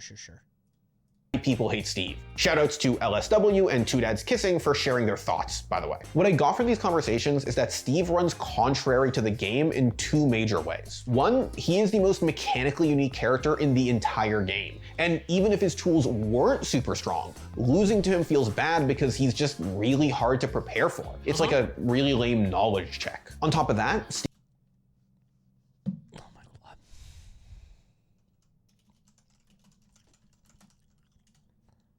A knowledge check, you say. A knowledge check, you say. Here I have 90 different knowledge checks. Behold! 90 separate knowledge checks lay before you. Do you know how to beat Samus forward air? Good luck. You have 2 games to figure it out. I hope you know how to beat short hop forward air. Ah, you have passed the test of Samus. You know how to stand at middle grab range, at middle distance, and attack her. Excellent. You have moved on to your round 2. Welcome to the Bowser knowledge check. Do you have your kill confirms prepared? Uh-oh. He lived to 190 again. Quick, Bowser's in the air. You better go juggle him. His disadvantage is bad. Uh-oh, he down aired and you died at 70. Whoopsie daisy. All these characters are fucking knowledge checks. DDD is a giant, big, fat knowledge check. There are different levels of knowledge checks. Yeah, the good ones have the most. The good characters are the most. Fox? Dude, Fox's knowledge check is basically don't land ever. He's going to dash attack you. Don't try to land. Don't land near him. The better the character is, the harder the knowledge check is. Are you killing Purple Pikmin? Are you killing Luma? You know?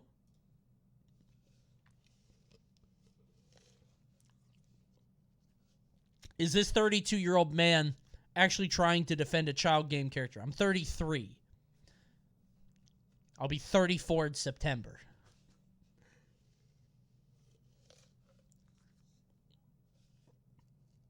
Here comes the Nana check. Yeah, dude, Syrup lost the Nana check. Syrup kept trying to throw ice climbers. That young man has never seen an ice climbers. Kept trying to throw Popo, and dude went, eh! Every time. By the way, fuck everybody in that chat that was like, actually, Nana's the first climb. Shut the fuck up. If any of you were in that chat, shut the fuck up in the past. That is so annoying, dude. I hate that so much. Actually, it's Nana in first player. I don't fucking care. It's so annoying, dude. Ugh. I hate that so much. I hate that too when, like, Steve is Enderman. And everybody's like, actually, it's Enderman on the screen. I don't fucking stop. Stop. Steve's tools fundamentally slow the game down. Smash fans tend to like it when their games are fast, with lots of decision points. But Steve's blocks basically act as a one-sided zoning tool. They force the other player to either carefully break them, or put themselves at risk of getting up-aired by his gigantic up smash, or yeeted across the stage by his minecart. The other big reason people hate Steve is that a lot of Smashers just don't think he fits in the game. I mean, just think back to the reactions to his announcement video. I don't f***ing believe it. Max? I don't f***ing believe it. I'm gonna turn the stream off right now. I'm gonna turn this shit off. Come on, Steve Max. isn't an iconic Nintendo character. He isn't a representative of some classic hardcore gaming franchise. He is a weird, blocky looking dude from a game that most Smash fans probably write off as kiddie shit. I think that's crazy. That's a crazy thing to say. That Minecraft is like the most, isn't it the highest grossing game ever made? It's the most bought game of all time or something. Something like that. One of. Second best selling game ever? Is that it? Hi, J-Dog, by the way. Smash is kiddie shit. Yeah, but the issue is that Smash fans convince themselves that it's not. Which is what I've been trying to fight against my entire fucking Smash career, is these fucking... It's the Smash age demo is somewhere like, I don't know, like 18 to 24. Something like that. And I think that there's like this idea that, like, you know, you're older, like you're playing a mature game, you know what I mean? You're just out of college, you're in college, and this is like an adult thing. It's fucking Mario and Link, dude. Take it easy. You know? Relax a little bit. He doesn't fit in with the rest of the cast. 13 to 24? No, I'm talking about specifically competitive. Competitive is like usually around college age. Both from an aesthetic and pedigree perspective. I think that putting Steve in Smash was actually really cool, but I think that if you don't feel that way, losing to him probably feels even worse. And I imagine most of the people... If you screamed in despair if the Mickey Mouse key got in, people cannot be about the block man. Hey, listen, I didn't say Sora didn't belong in the game. I just said... No, maybe I did say that. Calling for a Steve man, didn't even want him in the game in the first place. Personally, I think it's way too early to ban Steve. But what was right, though, right? I wasn't kidding. I was telling the truth, right? I mean, am I wrong? I was right, though. So, really... The results just aren't there yet. And honestly, I think he's probably a more interesting and difficult character to play than Meta Knight or Bayonetta were. Not to mention...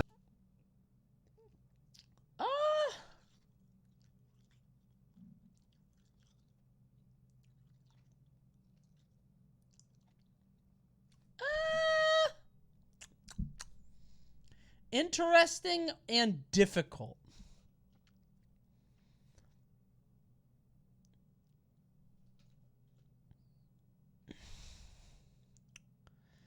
Well, not difficult. I don't think difficult. Top level Meta Knight was hard. Because you'd fight other Meta Knights. I mean, I think Steve is hard. I have no idea how hard Bayonetta was. Seemed very easy to me. The fact that you could kill off somebody jabbing you if you witch timed it, you know. Seemed easy to me. But then again, I personally didn't understand her. I'm not Bayo-pilled. I don't have the brain for Bayonetta, so maybe that's just me. Probably usual, easy at mid-level, very hard at top level. Yeah.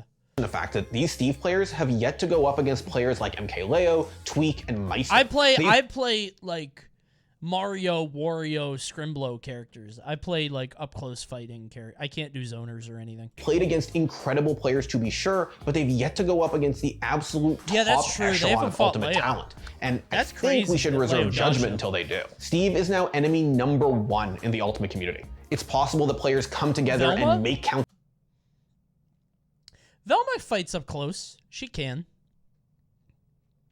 If Velma didn't have buttons, I wouldn't play her. She can fight up close. Play for him and knock him out of the meta. It's also possible that he is legitimately broken. There is no counterplay, and we keep circling around this ban discussion. Either way, I think we can all agree that nobody thought the character that would tear the Smash community apart would be the guy from Minecraft.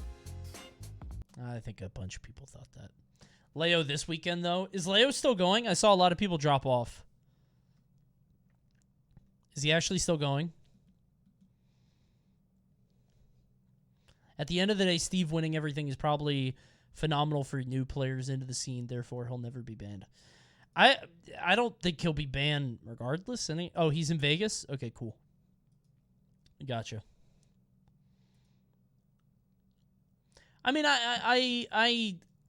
again, I don't think he's too crazy yet. Hold on, one more video I gotta watch from these guys. What are the weird esports? I popped in at the very end just to see what #1 was in the past. It's a snail. Pre-watch? No. I only saw #1. Every esport is played in massive stadiums for thousands of dollars. Most competitive games are a little smaller, a little less glamorous, a little stranger. Last year, we told you about the weirdest esports we ever heard. Was that Roblox? And then we found even stranger and more. When's Balan Wonderworld? Maybe tonight. Incredible scenes, and we knew we I'm thinking about playing the Looker. had to share them with you. But I think we look tonight. We're look champions. You actually, you guys want to play Lego? To like the video, you want to play the Lego Smash game? Subscribe to the channel and ring the notification bell. I kind of want to play the Lego Smash game. Yeah. All right. Now let's get into it. We've got 8 more of the weirdest esports all right. on the planet. Looker is funny. I saw like a minute of the Donkey video and I clicked off. I was like, I want to save this for myself. First up is a little CSGO alternative. And no, I'm not talking about Valorant. For those of us living in fear of CSGO's dark world and realism, there's counterblocks. Fully rush mid to be there. Nico takes 1 now. Nico takes 2 now. Nico takes 3. Nico takes 4. What? Nico takes 4 with the 4K. And Castas takes the ace away. It even has the same audio? What the fuck? Maybe. Listen, this Roblox CS clone might not have Valve-sanctioned majors. Dude, the time to kill is so high. But they have everything else. Can you headshot in Roblox? Needs. For example, high-quality pro guides. The first tip is crosshair placement. A lot of people know about crosshair placement, but they still don't fully use it. A lot of times I see people, running around, looking at the ground. Whenever they see someone, they like flick up onto There's them. guides? And that's just really unnecessary. You can make a career out of making content. Weapon trading community. Let me double check. Yeah. What the? Dude, what the? Dude, I forgot a screenshot. Regular tournaments. Stream just froze and it ended. The stream ended. Yeah, it had to end it. Dude. It ended because of the delay. This is insane. And even cheating scandals? Oh, don't cheat, Seraph. Oh, no, I can see their hip. Seraph. Now we all saw you cheat. cheat. It's its own simple. There's headshots, guides, everything in Roblox games like this. It's insane. Finally overtake CSGO. How is Roblox this huge? Oh, he gets it. It's down to a 1 versus 1. There's gotta be Roblox Smash, right? He gets it. That sounds like fun. That's Team Cringe, your champions of RSL Season 4. Ah yes, making serial murder. Hate this fucking game. Hey, every time it comes up on stream, I'll talk about it. I hate this fucking game. Hate it. Hate it. Hate Dead by Daylight. I don't care. Every time it comes up, I hate this fucking game. Competitive. Every time I see it. To run around the hill, try and take a body block from Xeno, and everybody says, "Oh, it's because you're bad at it." No, it's because it's fucking tag. I'm playing tag. I'm playing Three Stooges tag. Wow, he's able to find it just Evil at Dead the is nick of sick time. though. I haven't tried that one. Never heard of Dead by Daylight? It's a team Friday the survival 13th horror was game insane. that has That a game small but ruled. vibrantly gory esports scene. Aaron needs to time it correctly. Esports. There it is. Oh, the grab comes through. He finds that. Wait. That is the worst case scenario for Agony survivors here. They did not want to give up another hook. How do you before do the esports? esport? It's It's 5v1. Go on to their second hook. Because the game is asymmetrical, a 1v4 at its core, it's unlikely Dead by Daylight will ever develop into anything beyond an isolated event here and there. But it's definitely got the staying power, a loyal fan base, and some serious highs and lows to make the events that do take place well worth watching. Dude, she already sees me! I hate this game, man! Dude, how? I literally just saw everyone. How? He just doesn't like it because he's bad. From Let's go! Let's fucking go! I love this game. Everybody's like, "Oh, Coney, you're such a hater. You're such a contrarian." I fucking love Nickelodeon. Then play it. No. No. Half of you will leave. Such a what? Contrarian. Isn't that what I said? Did I say it wrong? Did I say it wrong? I was trying to think of the word. Did I? Oh, I said, oh, shit. Okay. No, contrarian. That's the word. My bad. I love Nickelodeon. I hope it pops off again one day. Eat the shit out of SpongeBob SquarePants? Us neither, but here we are. Mirror Man, can you stay alive? Pink. Damn, let's go, Max. Oh, he's dead! Oh, that's gonna do it. You have your champion here. Nickelodeon All-Star Brawl is a Smash Bros. Clone featuring a cast of different Nickelodeon characters duking it out. And I wouldn't call whoever this can an make, esport, like, Garfield, and I can't believe I'm about to say this, the deadliest fighter of them all, wins. Naturally, the Smash community embraced the madness, and now people are winning thousands of dollars for sending April O'Neil to the Shadow Realm. That is true. They did have mad. Yep. All right. So this is. They did have mad people. They had a lot of pop bonuses and stuff. Was that the Windows sound? Doo doo doo. Sending April O'Neil to the Shadow Realm. Okay, but the truck chase though. Yep. All right. So this is Husky's thing. Whoa! Whoa! Whoa! Whoa! What? What? Listen, there might be more bizarre fighting game. By the way. Wait. Let's go, J.M. Crofts. Let's go, J.M. Crofts. By the way, did I ever talk about this? Hold on. I don't know if I ever brought this up. J.M. Crofts put up the video of the tier list thing. You guys, in case you didn't see it. Hold on. It's me. Check it out. Damn, 63K views. Oh, I have the Slurpee tongue. 1 out of 10 video. You're welcome. There you go. You're welcome. Do it in reverse. That would not be good stream content for me, but it might be good YouTube content. YouTube might eat that shit up. Maybe. The problem is Smash has so many different, like, variables and dynamics. You know what I mean? I got scared when I saw your tongue. Yeah. Oh, by the way... New video bangs. This new video bangs. He made a skateboarding game video. And unfortunately, I feel like for all the effort he put into it... Wait, I'm in this video? I don't remember being in it. I listened to it. I'm in it? Thanks, Link. Are you serious? I was listening to it. I never actually watched it. Near the end, I have a brief cameo. Dude, I love Leon Massey. He says you need to be paid. Let's watch it. The whole thing. I'm not going to watch it. It's an hour and a half long. Plus, I want you guys... Because I feel like for all the work he did, it should be higher views. Like, this video has so much work into it. It's so creative, too. Excellent game. Check it out. It's a great game. Excellent video about great games. Link it? Sure. Here. Watch this later, but not right now. I'm streaming now. I told YouTube to stop recommending that video to me. It's kind of fucked up. Just watch the cameo. Where am I? Public consciousness. It was effectively a trend, a fad of an era, and like all trends do, they continue where the genre left off. Some are attempting to, especially, I still feel like there was something that never fully got tapped into.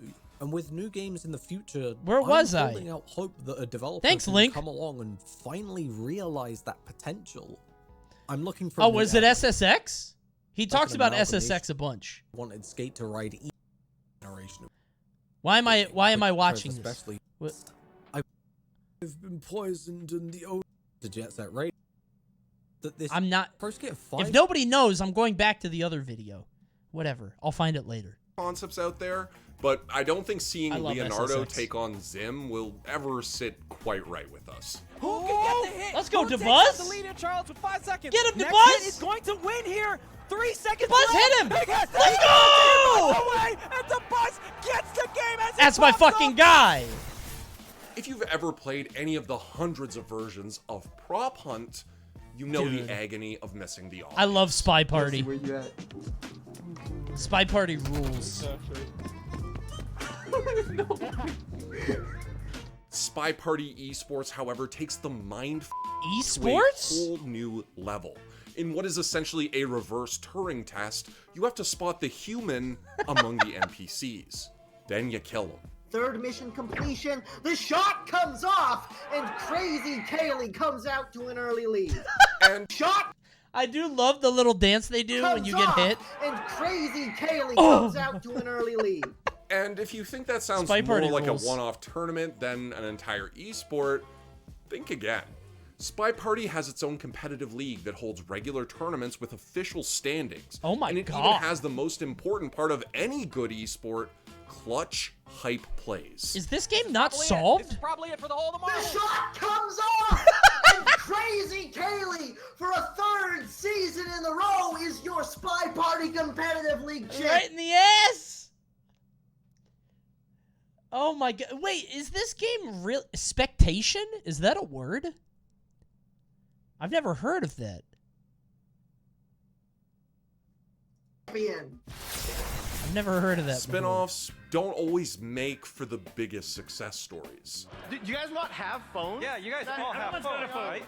But when Gwent showed up in The Witcher 3, people were clamoring for Didn't a they chance just to play announce, a like, a new fully game of fleshed out this? version. And it actually kind of worked. Gwent is a card game that originally existed only in the Witcher novels and within the Witcher 3 game, until it found its way out into the world at large. And once Gwent was unleashed upon us, it didn't take long for it to turn into an esport. Couldn't you just make Gwent? The Caldwell from coming over Or do they have like a 3-0 Do they have like a patent on it? Couldn't you just steal it? in the finals over Big Cuckoo. How is this weird? Because it's like it's a game within a game. Like Gwent isn't an actual game. It's like a Xena. Oh, unbelievable. That game was, I wasn't even sure. All in all, that's boring. I don't like it. Music has the power to transport people to another dimension. It's and in not the an case of esport. Osu, a rhythm game originally released in 2007, it transported its entire community into the world of esports. What? The annual Osu World Cups have been going on since 2011. Oh, shit. For each of the game's modes, with teams from 2011? all over the globe trying their best to musically outmaneuver their opponents. I'll say some grit. We're gonna see breaks. Like Are this you is the type of fucking match. I kidding just me? don't think we're gonna see maybe the most amazing of scores on a lot of people, but it's just gonna be all about who can still be standing. There are teams? United States and Germany? It's not even solo endeavors. Have you never seen this? No. When they cross that finish line. All of Osu's beat maps and playable songs are made by the game's community members through the in-game map editor. So even though hate Osu Osu. has I over would never play 30 it. million monthly I've global never seen active competitive users Osu. for its No. most popular mode, Heavens no. because of the copyright issues with the music used in the game, it's unlikely that it will ever become a big bona fide esport, even though it can get super intense. Let's go. Can it? Wait. No. No. I don't know what I'm looking at. I don't even know what I'm watching. Most pros are diehards for the game come they on. choose to play. It's just but a fighting honestly, game. no one is more dedicated than the people who play Melty Blood, an anime-style fighting game that first came out in 2002. And why do I say that? Well, Melty Blood is notoriously played anywhere one can bring a laptop. This a is Popeye's a parking meme. lot, out on the street, and most famously, the bathroom. It's because, you know, they kicked me out of my office. There's no room to play Melty Blood. It's only here because it's poverty. I had yeah. to go to the bathroom.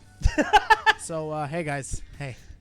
Nevertheless, despite Melty Blood's reputation as the OG, Damn, they got their moves out on the side? We need that in fighting games. I might enter tournaments if I could do that.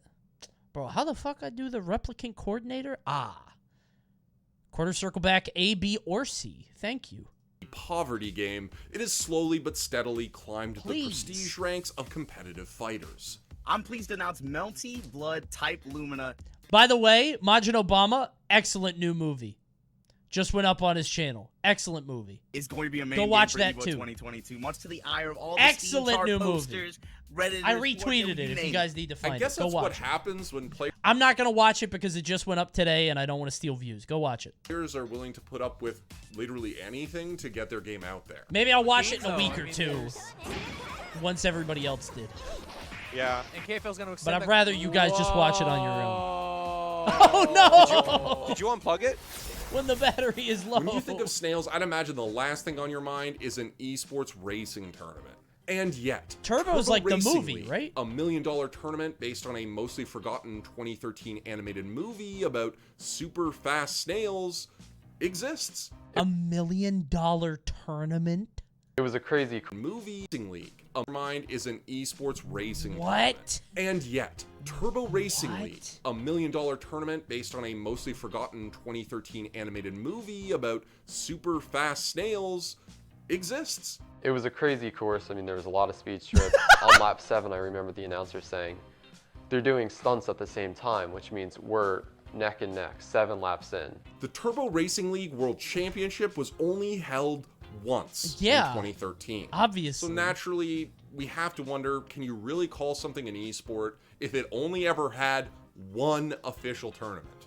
But given the amount of prize money for first place... Oh my god. $290,000 for movie snail races. Oh my fucking god. Yeah, somebody linked this to Hungrybox. In 2013, yeah. Link this shit to Hungrybox, bro. Place alone, about $300,000, I think you'd have to give the Turbo Racing League that courtesy. Even if the winner did have a little bit of trouble with it. How much has Mango made in his 15-year career? Wait a minute. Now, this isn't the real number. But, wait a minute. There is a way to look this up.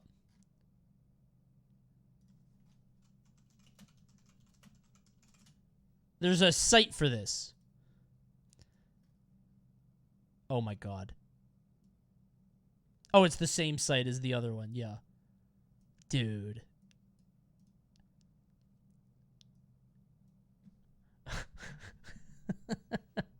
This site is very inaccurate. Yes. Damn, Hungrybox won more money than Mango? Damn, dude. Wait a minute.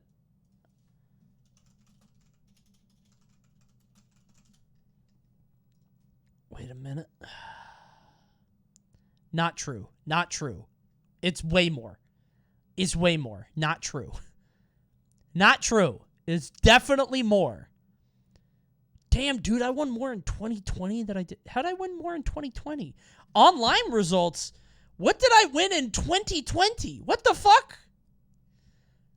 What did I win in 20 Fall Guys? Oh yeah. Wait a minute, that's true. Let's fucking go.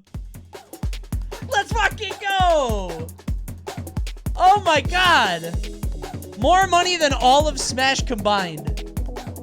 Amazing. 10 times Brawl. Over 10 times. What a cool game. I gotta get back into it. Now it's free to play. Dude. You know what's crazy? I said this when I played Smash 2. The most money I ever made in any video game ever was League of Legends. Boosting in League of Legends used to be so fucking lucrative. Yeah. It was insane. This is a good story. Yeah, there was a guy that wanted me to boost like 4 girls' accounts for him every year. I'm not kidding.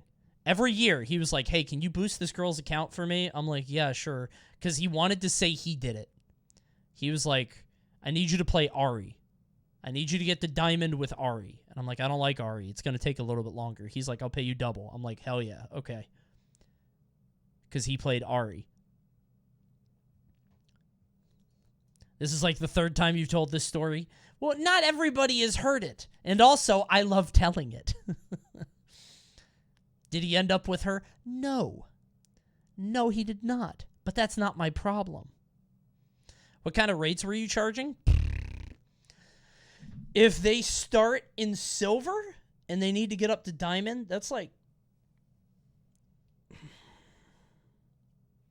If I have to play a character, we're talking like 1,200, 15 maybe. It's a lot of games. Yeah. For one account, yeah.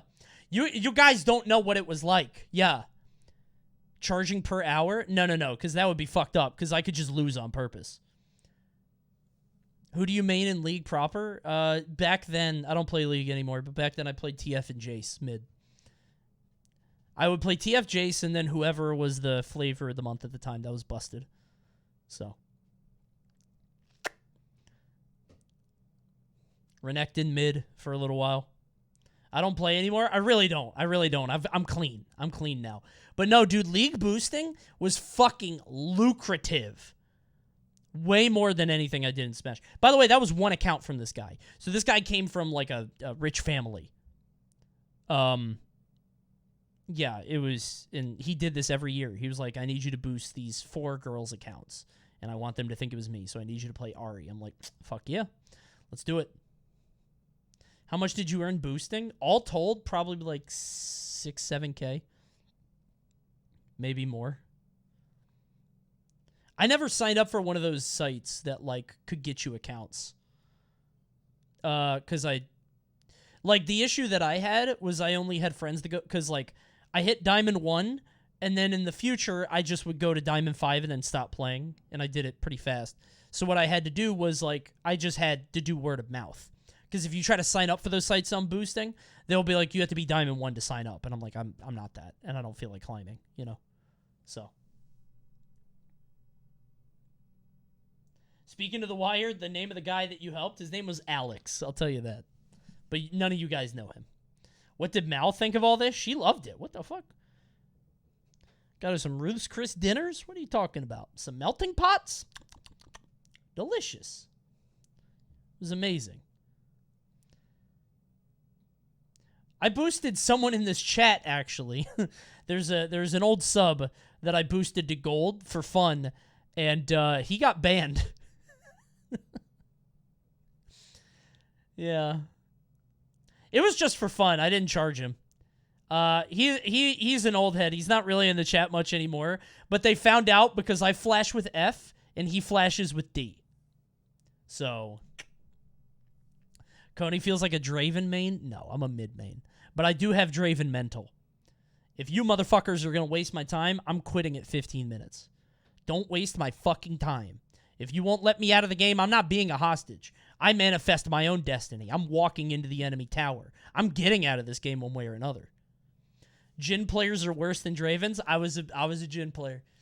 Mid-Jhin. Hell yeah. You made $35 for Smash Wii U? Ah, yeah, I have that tournament.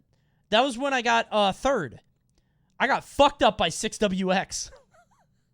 He destroyed me, but I got third at a Xanadu, and I made $36. That's it. I actually made more money than this in Ultimate because I won a tournament. They didn't have that. So yeah, it is more money. I won like $300, and then I ran my car up on a divider, and I had to pay $300 to get it fixed. This is not a joke. Hold on. I don't think you guys have heard this story because my stream has only blown up over the past few months. Blown up. Listen to me. Ugh. My stream has only gotten bigger in the past few months. Hold on. I got to show you something. This is Laurel Racetrack. How do I look at the world? Okay. Okay. Is there how do I get on the ground? Aha. So this is Xanadu, okay? This is Xanadu. I'm parked here. I'm parked there. I finished the tournament. We're all driving to Denny's. Denny's is through here. Okay? Imagine you have to go this way. I go this way. What I did not realize is there's a fucking divider. It was like 3 a.m., so I just pulled into the middle of the road. I wasn't really looking. It was 3 a.m., so nobody was there, and I didn't see any lights, so I just pulled into the middle. My car got stuck on this divider. My car literally got stuck on top of it, and I couldn't get it off. My wheels were in the air. It cost me $350 to get a tow truck to come out and pull my car off. So all the money that I won was gone. Why would you pull into the middle? Because I thought it was just a fucking road. It was in the middle of the night. Who gives a shit? Just push it? I tried. There was like 10 of us all pushing it. It was stuck. I didn't even get Denny's. No, I didn't get Denny's. Anyway, I won more money than this says. How many times have you driven there? That one time. That's the only time I've driven that way. Stupid. At the bank. Even the people at the bank were like, what is this?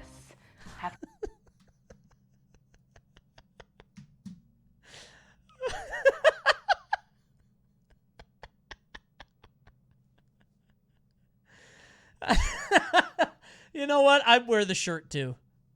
I would wear, after that, bro, he got merch. Bro got a care package from Turbo in theaters July 17th. DreamWorks Turbo, now in theaters. The whole fit. People at the bank were like, what is this? I have to be quite honest. It was taking up a lot of his time, and I kept saying to him, you know, maybe this isn't for real. I did believe it was a scam. I didn't believe. Fuck you, Mom, dumbass. Gamers are real. Gamers win again. It actually is a Darman vid. Believe it. All right, that's it for today's video about the... Good movie. It's pretty fun. $290,000, bro. That is so many dollars. Yahoo! They missed a sport link. I'll be the judge of that. Tactics, so we would most likely see the exact same. Farming Simulator League? Picks and buns. Vehicle banning? John Deere is taking the telehandler out by themselves. What is this level of customization? Vest or no vest?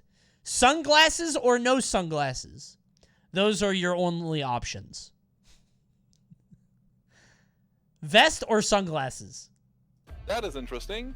And there goes JCB nice and early this time. I wonder if the Deutz is both. That's fun. I gotta watch that. You ban Tractor because you can ditch it on a bridge to block the road on the enemy's lane? Sounds like a TLC show. That's funny. That's good. Hey guys. New Awesome Sauce video. Ahaha. New Awesome Sauce video. Hey, I haven't seen it yet. Yo. It's about the other worst character in Melee. Look at all of these handsome, smiling Japanese men. There they are. The one I'm sure you guys all recognize is this guy, Masahiro Sakurai. Dude, okay. He's a great editor. He's a fantastic editor. I'm sure you guys all recognize is this guy, Masahiro Sakurai, the creator of Super Smash Bros. This dude loves Kirby. He He's made like Kirby. his baby in a way. And even outside of mainline Kirby titles, except other for the games with games. Sakurai's involvement still show some preference toward the Kirby's little a guy. great legacy to leave. For example, in Ultimate, the sole survivor of World of Light's opening cutscene, and your only choice of character starting out, is Kirby. Why did he make Kirby so bad in Melee? That's always surprised me. He didn't have to do that. Similarly, in Brawl's Subspace Emissary, that game's story mode, Because he your was too first good in option of 64, you playable think so? character is Do between you think he Mario cared about and that? I feel like Kirby. he wouldn't care. In the original Super Smash Bros., Kirby is widely considered one of the best That's why he hates Melee. characters in the game, though this one is likely coincidental. And finally, in Melee, at the center of the game's completed roster sits Aw, he's Kirby. right in the middle. Unlike in Smash Kirby. 64, though, in Melee, Kirby is considered one of the worst characters in the entire game. A game where characters have non-functioning throws, erroneously programmed hitboxes, hurt boxes on their ties, and this move. Bro, that's Kirby only if is you so angle bad down. Come that on. he's been voted the worst character in the game on 2 separate occasions. No, Kirby! Kirby is so terrible that not even the laundry list of buffs given to him from NTSC to PAL could save him from being ranked nearly dead last on 3 different European tier lists. Man. Dude, I would love it if PAL had a wildly different meta. Wouldn't that be fucking amazing? If PAL's meta was just nonsense. Like, oh yeah, our Game & Watch goes crazy. Yeah. Game & Watch over here is nuts. I would love that. Bro, European Donkey Kong hits different. I would love that, dude. Kirby is so abysmally... And no one believed them? Dude, holy shit. Like, if Europe had a totally different meta back in, like, the Melee days when everybody was like, dude, Armada is the best player in the world. Everybody's like, shut the fuck up. He's not better than Mango. And everybody's like, no, seriously. How are you guys not realizing how insane Dr. Mario is? His up smash kills at 60. Shut the fuck up. That move's not even that good. Oh, that would be so funny, dude. Oh, my God. I want to make a video game and make it different in every region. Although you can't do that now because of the internet. Shit. What kind of a tag is Serial Rabbit? That 2 of his most That's fun. acclaimed wins across 20 years of Melee history are half-conscious, piss-drunk Armada playing a tertiary character. Were you guys around? Were you guys around for Foundry tournaments? You guys remember that? It was crazy. Don't do that ever again. Dude, when I played Little Z in Ultimate, he did the K rule down throw into up tilt, and when he did the down throw, he went, and that shit made me mad because I died. I told him, don't do that to me, and then I flipped his controller.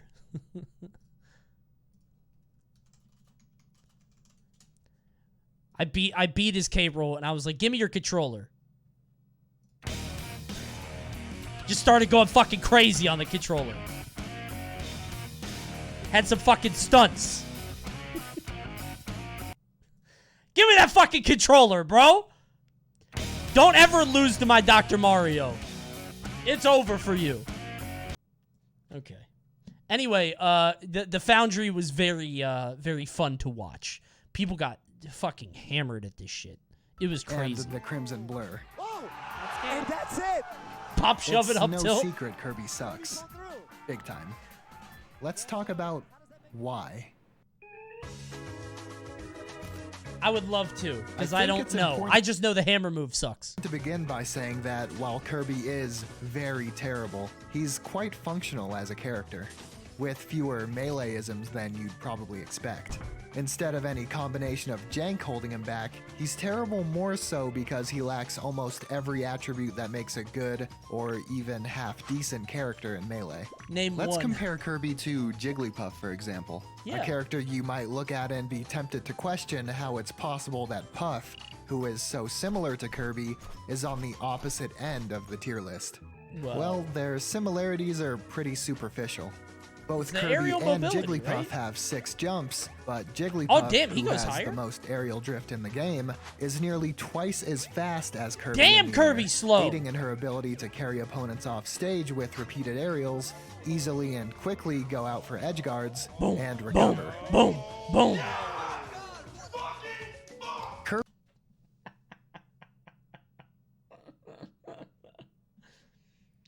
Okay. Everybody makes fun of Hungry Box for this.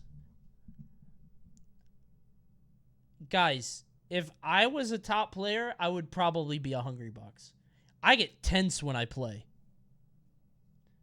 And it's not like it's not fake and it's not acting. I get fucking tense. I pop off. I don't even mean to.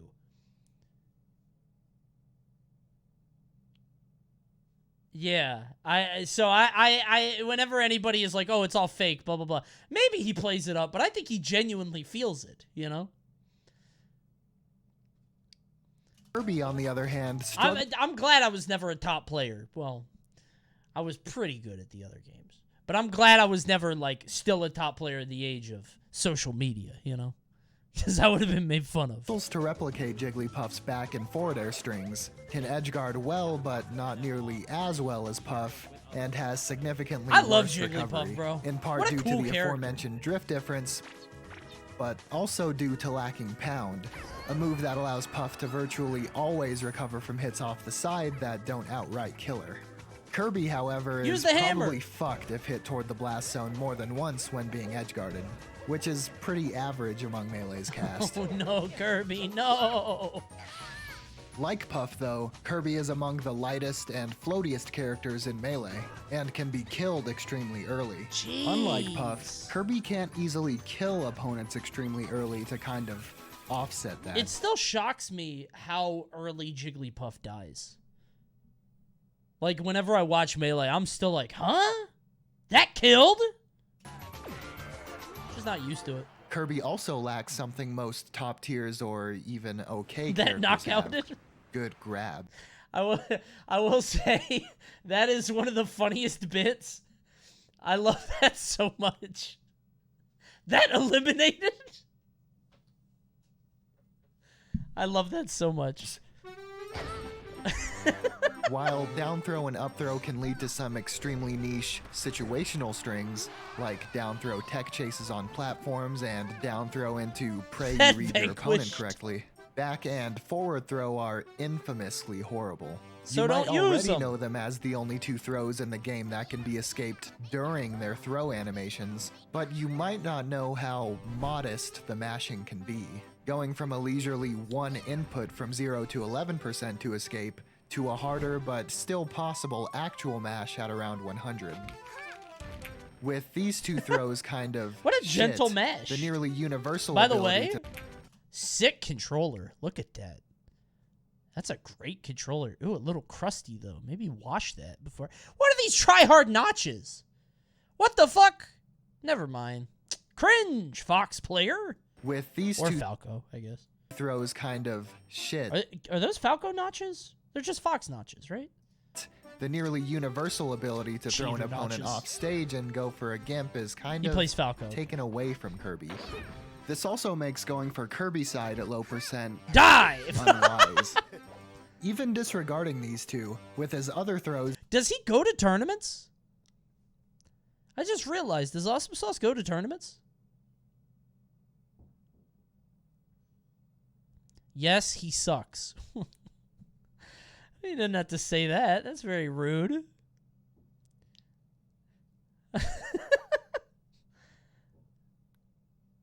He's like lower mid-level. I don't care how good he is. I just like, I know there are a lot of people in like the content creator space that don't actually go to stuff. So I was just curious. You have to read your opponent to get a follow-up off of. Kirby has an entire aspect of his character almost nullified. An aspect of his game that's massively important in Melee. Compare this to the top tiers, mid-tiers, or even other low tiers. Throw follow-ups are a huge part of punishes and kill confirms, and Kirby is just shafted. I would love to play Melee. I gotta get Kirby's aerials are pretty lackluster as well. In fact, his neutral air is broken, neutered by a programming error, leaving its first and... Play it then? I'm scared of playing it on Slippy. I feel like people will be annoying on Slippy. You know what I mean? Obviously, I wouldn't have my name on. I would be a Smurf, but... I just hear Slippy is annoying. You destroy most of the players in a week, seriously. You think so? I will say, I told you guys this. When I played Summit at Melee, when I played Melee at Summit, I was playing with Nick, Cheat, and Yingling. And we were having a lot of fun. I was really loving the game. Me and Yingling were teaming against Cheat and Nick. It's a very fun game. I love that game. Who do you play? Puff. Of course. I genuinely feel like I would play a lot more Melee if not for tap jump. I hate tap jump. My Jigglypuff only has one jump. So. And the strongest hitbox. Easiest character? Hell yeah, I'm not wasting my fucking time with that tech shit. The fuck out of here. Ugh, I'm so good. I hit 500 buttons. Yeah, well, I hit 3, and you died. So, I'm better. I guess either of these could work. Either of those are good. I like both of those, actually. Smash 64 that just wasn't ever fixed. His aerials are also... What's wrong with tap jump? Certain Brawl players just can't live with it. Because the game I played competitively, I was able to turn it off. So when I do up tilt, my ass is not, like, I'm not being discerning. I'm not being gentle when I hold all the way up. It's just a habit I would have to unlearn. Deceptively short range. You may expect Kirby's back air, a move so similar in appearance to Puff's, to be a long, ridiculous hitbox as well. I would. Instead, it doesn't even... Oh my god! What were they thinking? Oh, what a funny move. What a silly young lady. God, what a cool move. Extend past his foot. Oh, that's fucked up. That's so fucked up. You may also expect his neutral air, a move in which Kirby spins around, to have hitboxes surround his limbs. Of course it would. The parts he would be hitting you with. Yeah. But neutral air is just a single bubble barely extending past Kirby's so body. Small. His up air and forward air are similarly small. He's although so not small. nearly as egregiously. Oh, baby. It's not all bad, though. Forward air can sometimes be used to combo into itself on floatier characters. Up air is a pretty slow but very powerful kill move on paper, with more knockback than Falcon's knee. Really? Let's see what he's. Look at this guy. Look at him go. The up air sends him across the. Oh my god! Better knee, dude. Unfortunately, it is better knee. What? Sends him across the up air's a better knee, dude. It's a better knee. He's right. It's just on a worse character. That's crazy. Huh. Unfortunately, it sends at a higher angle, making it actually kill off the sides later than knee. Kirby's up air also isn't attached to Falcon, which is pretty important. Yeah. Back air is extremely good for edge guarding and as a kill move, plus is pretty quick. Legit a pretty good move, other than its range. They look pretty Down good. air is also quite good. A meteor spike, great for edge guarding, but is also one of the slowest aerials in the... This looks like a nightmare. Being a content creator running into a fucking low tier on stream. Oh my god. I would hate this. This is why I can't stream Slippy. I run into a fucking Mario who goes big mode every time he kills me and then comes in the chat like, that was me. A meteor spike, great for edge guarding, but is also one of the slowest. There is aerials no in the penalty game. for leaving. I hear it's really hard to get a match as a low tier. Is that true? Everybody leaves? Yeah. I mean, why would you want the experience, right? With such poor range, low airspeed... Bro, it happened to me in fucking Multiverses. It's going to happen. Multiverses comes out this month. Watch. We need a code word. We need a code word for when I get GGs that was mead. Because whenever that happens, people are in the chat doing it, and, like, I just ignore them because I don't want to, like, foster the behavior, and I just ignore it, but, like, I don't know if chat knows. You know what I mean? We need something. Just a random first-time chatter that's smiley face. Oh, and let me be clear, because I feel like if you're not a streamer, you don't know how annoying it is. It seems like it would be cool. The issue is you don't really get GGs that was me after a loss. You really only get it after you lose and they win. And usually it's to set up a conversation about how good they are, which is frustrating. Not everybody. Not everybody. Usually, like, some of the people are cool, you know, whatever. The issue is that you can't respond to any GGs that was me, because then everybody is going to GGs that was me. Does that make sense? You get it if you say the guy played well? No, I mean, I'll say it's humble brag bait. Yeah, basically. I mean, like, you know, it's the first time somebody comes into the chat. Like, I'll say somebody played well, and if they come in and say that was a good game, that's fine. But it doesn't happen like that. You know what I mean?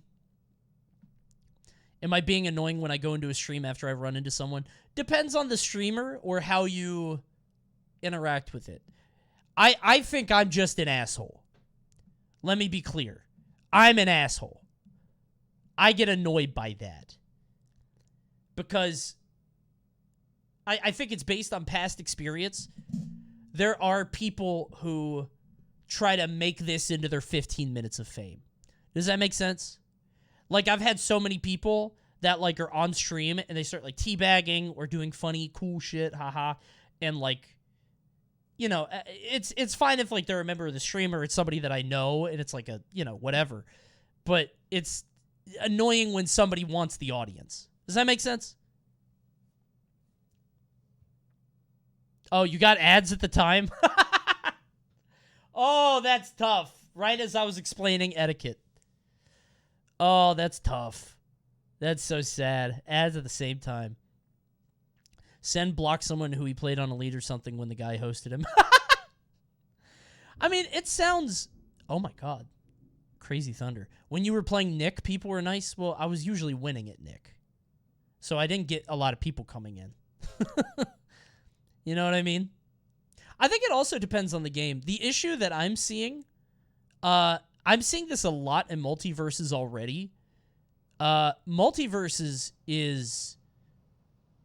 People are so thirsty to be considered good or to be the best X character or whatever already that it's getting really annoying. If you look at the pro Discord for the community, it's obnoxious.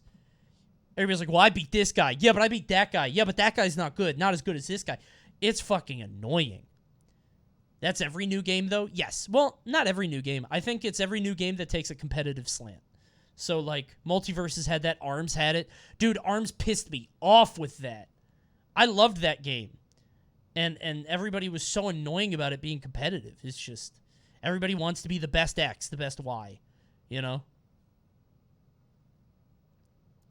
Just have fun for a while, you know? But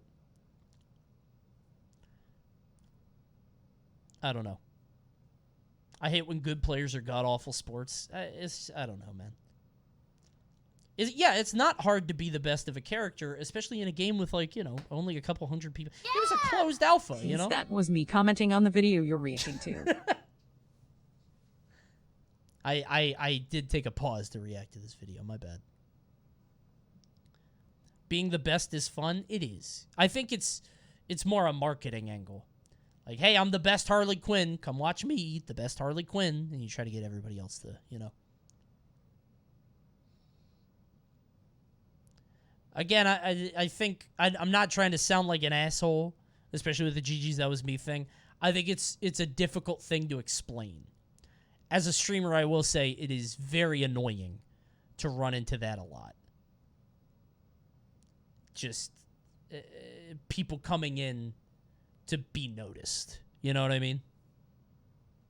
And I think a lot of people are like, oh, it's really cool that people will come in and, like, you know, say hi and it's communal, you know?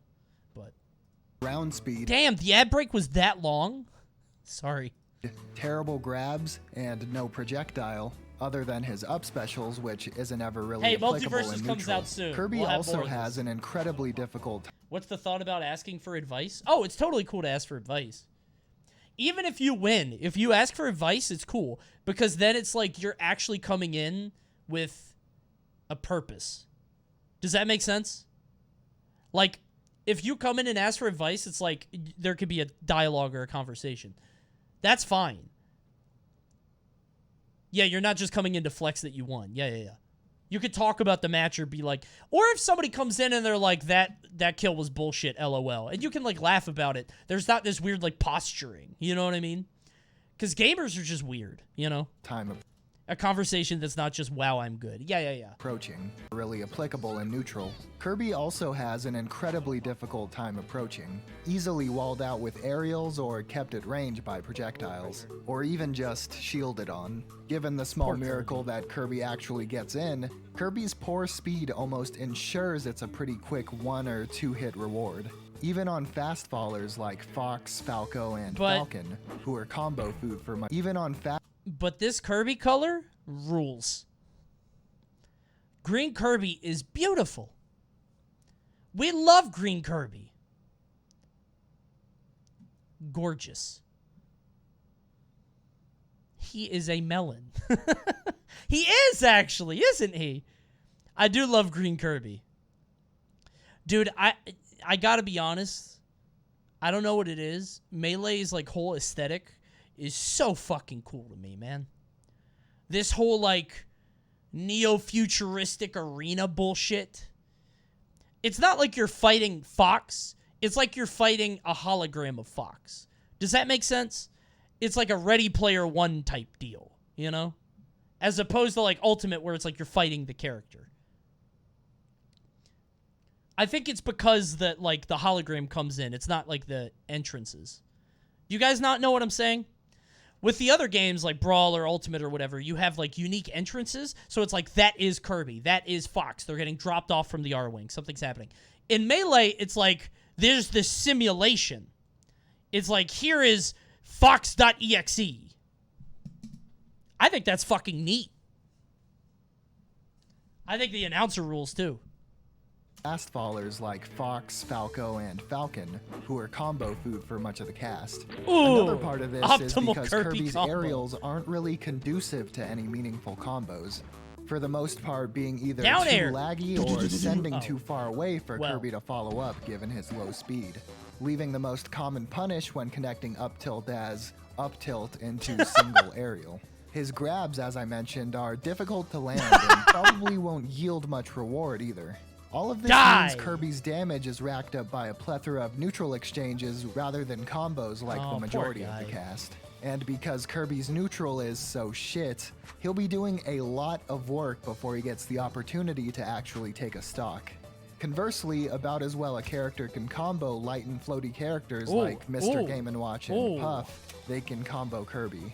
Which is to say, probably more than enough to solidly outpunish him. I fucking hate Falco. What does Kirby meat taste like? I think it melts in your mouth like cotton candy. I think Kirby would melt in your mouth. Kirby. So I used to play Jigglypuff. I used to play Jigglypuff in Melee, and we would hold house tournaments. And I would always win the Melee tournament, except for I had to fight my friend Andrew, who played Falco, and that motherfucker just spammed down air, and I never figured out how to beat it. I never knew how to beat that. And then I found out that a lot of people can't. That's just mid-level Falco. I just got down air donkey. Is that what they're called? He was a down air donkey. He really was. Down air Drew. He would just down air me off stage and I'm Jigglypuff and I'm dead. was obnoxious. Does Andrew stream? Which is to say, probably more than enough to solidly outpunish him. It was obnoxious, dude. Frenzy. Keep that symbol for the end. Ooh. Up air. Ooh. If you up aired, you might have killed. Kirby's smash attacks aren't very good either. Forward smash is notably winning. Damn, that sucks. Up smash is about as strong as Fox's for 1 frame. And that 1 frame's hitbox looks like this.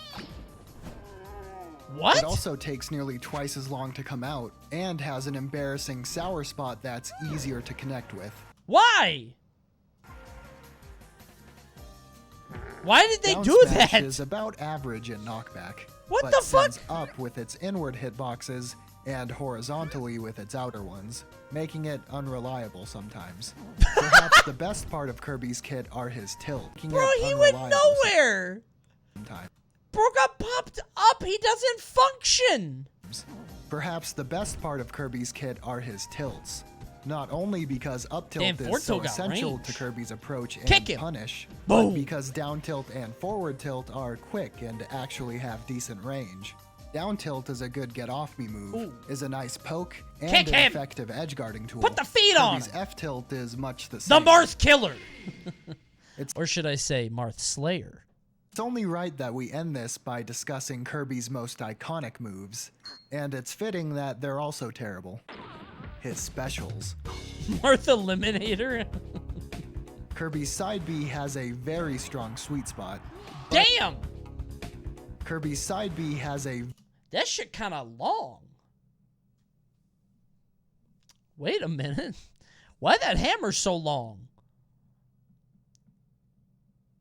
You see that? Look at that. It's as long as Kirby. very strong sweet spot, but this sweet spot is difficult to hit, and the sour spot is horrible. Also, the move takes like 80 years to come out. The aerial version of this move has some fringe combo uses upon landing with it, but other than that is just extremely weak and laggy. Yeah, that move's terrible. Just look at this. Kirby's up B is a That move is decent funny. vertical recovery move, but is incredibly predictable and gets next to no horizontal distance. Down B is slow, risky, and surprisingly weak, struggling to kill opponents What? past even 100% on small stages like Yoshi's. Ooh. You're unable to be hit while in these forms, but you can be grabbed. However, Kirby's on a timer to come out, and he's so slow doing it that landing with this move is almost a guaranteed punish of any kind anyway. You'll most commonly see Kirby mains use this as a shitty version of Yoshi or Bowser's down B. Neutral B, Inhale, is actually pretty useful, but not for the reason you might think. Bro, With down B kind of goes crazy in casual matches, though. Yeah, that move will fuck up your little cousin. Just he'll go crying to your aunt. Exception of Falco, who Hell has yeah. potential to be embarrassed Ooh. when Kirby has his lasers. Most exception Bro, of look at the Falco, who has blaster. potential to be embarrassed when Kirby has his lasers. Bro, that double laser looks good. With the exception of Falco, who Is has that good? Well, I guess not really, because you can't. It is good, yeah, but you can't like. You can't combo it into anything. It's insane. Yeah, but it's not like you're comboing it into grab. What do you move to? If he always had it, he'd be a mid tier.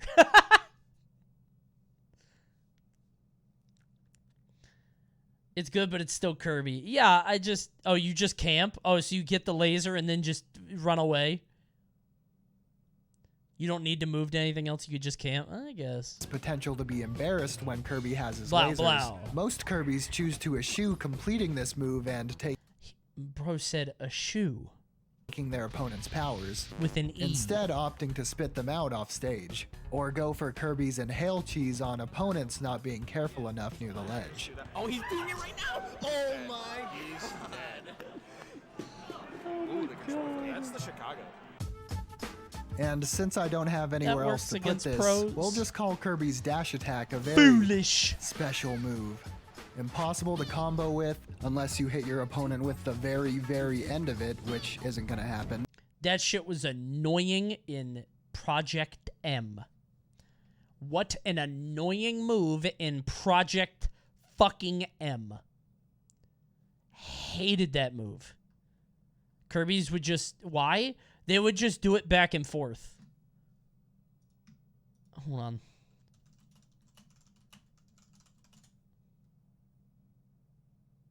Damn, do I not have any VODs of me against Chu and PM? We played a bunch. At Xanadu.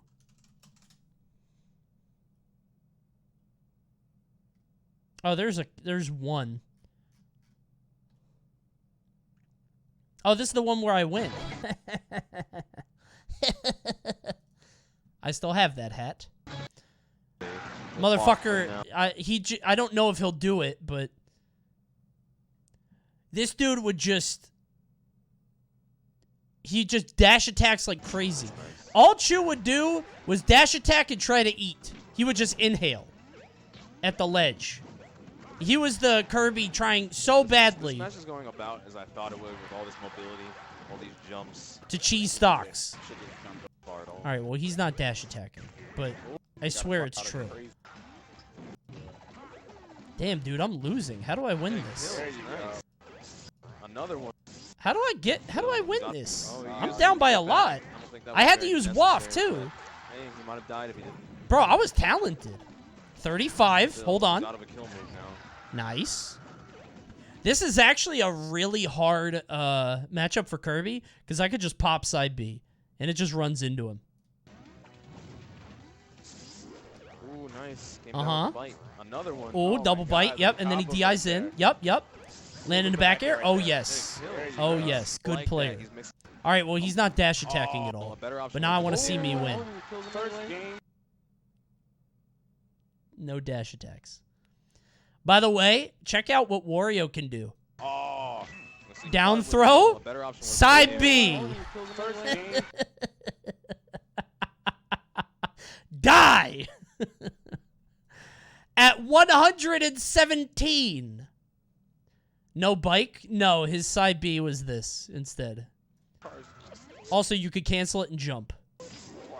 Also, Kirby's side B could go sideways. So it looked like this. That's true? No, but he would have... Well, it might be true. So he DI'd up because he thought I would up throw up air. He DI'd up.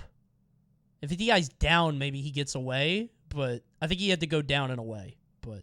There you go. One dash attack, surely. Damn, Chu's getting fucked up! DI out and away, definitely gets out, yeah. Coney, do you think PM was better than Ultimate? Come on. Come on. It's unfair. This is the game I played competitively. Not a fair thing to say. I love every game I played. Yeah, there's no dash attacks.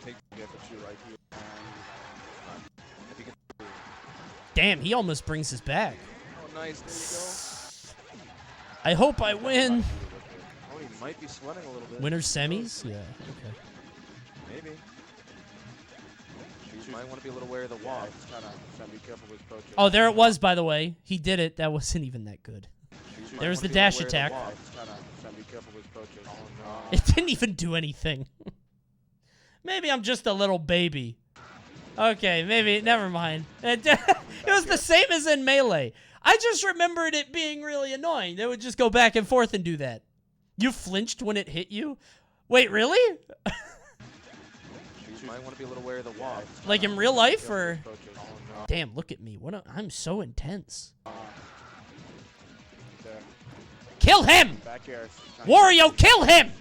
You see him do dash attack, by the way, to burst out of the corner? Choking, stop choking. Oh, no. I'm trying! No. I don't want to choke! Oh, my God, I'm out of a jump. We go high. We go high. We get ledge. Oh, you're so sad. You almost had it. You really almost had it. But unfortunately, I was just a little bit ahead on that. Oh, my God, that was so scary. I popped off, dude. I was so nervous. Dude, look at me in the cam. I look like I'm fucking Bogdanov. Oh, baby, get fucked. Oh, look at that. Get the fuck out of here. Actually, that killed face. Oh my god, I actually yelled too. How fucking cringe. Oh my god, I was like, ah! Oh my god, I'm so cringe. Oh my god. I did win this tournament though, so kind of based. Actually. Yelling for $12 at the weekly. I know. Dude, I think I lost to Chew like 12 times in a row. So this was a big deal to me. Weren't you up 4 stocks to 1? I was up 3 stocks to 1. Yes. Chew would always beat me. This was a big deal to me. I was so scared. I told you I was H-Box. Chew is very good, dude.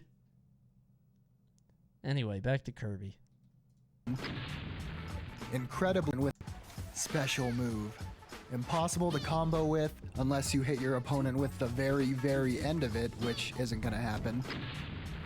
Incredibly slow and committal. No chance of ever killing. Easily punished. And it's the only dash attack you can run off ledges with. Without a doubt, one of the worst moves in the entire game. Without a You could go off stage with it? What? Doubt one of the worst moves in the entire game. Holy shit. Despite all the flaws shown here, some people still just like playing Kirby. Or like Kirby so much as a character, they just tough it out. We love the They like Nutcracker. finding tiny optimizations and tricks to make their character just a little less bad. And I respect that. If you like... That's Vish? What the fuck?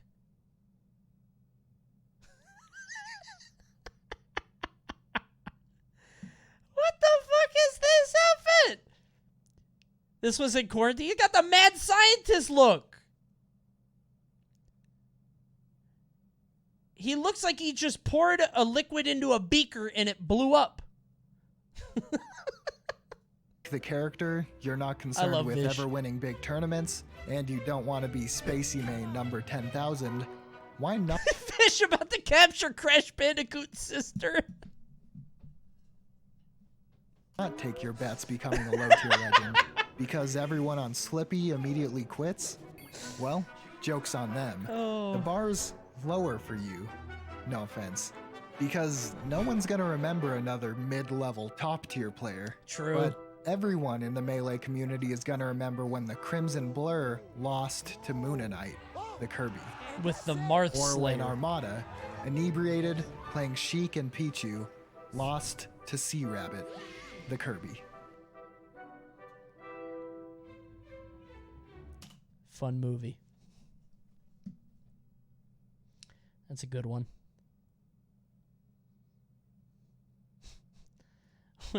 Hold on. Whilst we do our bi-monthly Melee posting, please look at this link. Sure. For my new video, I went to Incognito's I Love Kirby because I needed footage. It took 1 match.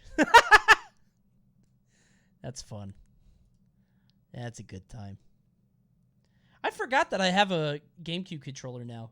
I should get on Slippy. I'll do so under an alias. You'll never find me. Reaction Tech Chase. Okay.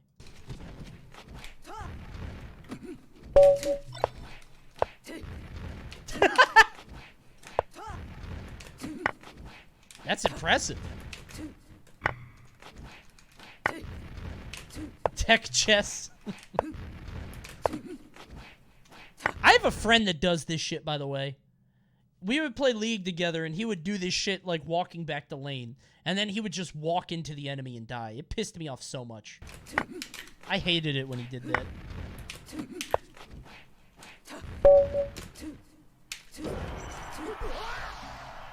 That's fun. Sounds like a Deezus bit. That's pretty good. That's good. I just wanted to listen to this song more.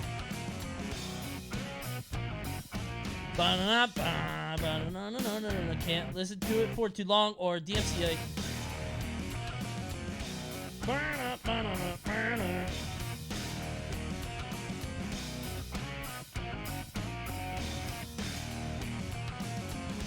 That's the kickflip song.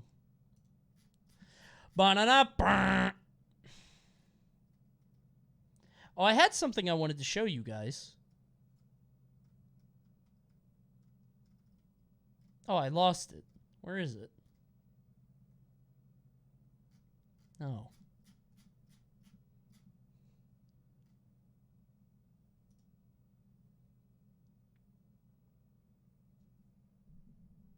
It's gone. Find it? I'm trying. You gonna talk about Gommel? What's there to talk about? Maybe. I don't know what there is to discuss. It was a fun tournament. It was good, but I don't know what there is to... IBDW pop-off? I mean, I don't... What's more to say about that? Hold on, I'll watch it again. I'll watch it again. I'll watch it again. Oh my god, if you search IBDW reverse pop-off comes up. By the way, why did HBox get this fucking video? Why did HBox get this video, of all people? By the way, you remember that Akinator video? There it is. There we are. Put me in the thumbnail. 1 of 10. Yep. Huh? By the way, my favorite thing about Panda videos is the thumbnail does not happen in the video ever. Never actually occurs. Also, I've been listening to this fucking song all day, bro. This song goes crazy. That guitar.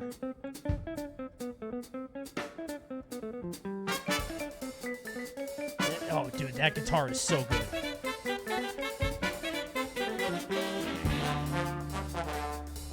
Okay. That's the only song I really like from the DLC, other than the one when you're coming in on the boat. The shit when you come in on the boat is excellent. All right, let's watch the Charlie video if you really want to, I guess. Yesterday. By the way, Nearet pointed this out to me. You guys remember how I made... Hold on, let me go ahead and... Hold on. I forgot Nearet DM'd me this. So I put out my DLC tier list, right? And I hid who the final boss was. Because I was like, I don't want to spoil it for people. You know, it's obviously the guy. But I don't want to spoil it. I'm trying to be nice. I beat it the night it came out after like 2 hours, hour and a half. Fucking Charlie puts up this thumbnail the day it comes out. Charlie? What the fuck? What are you doing?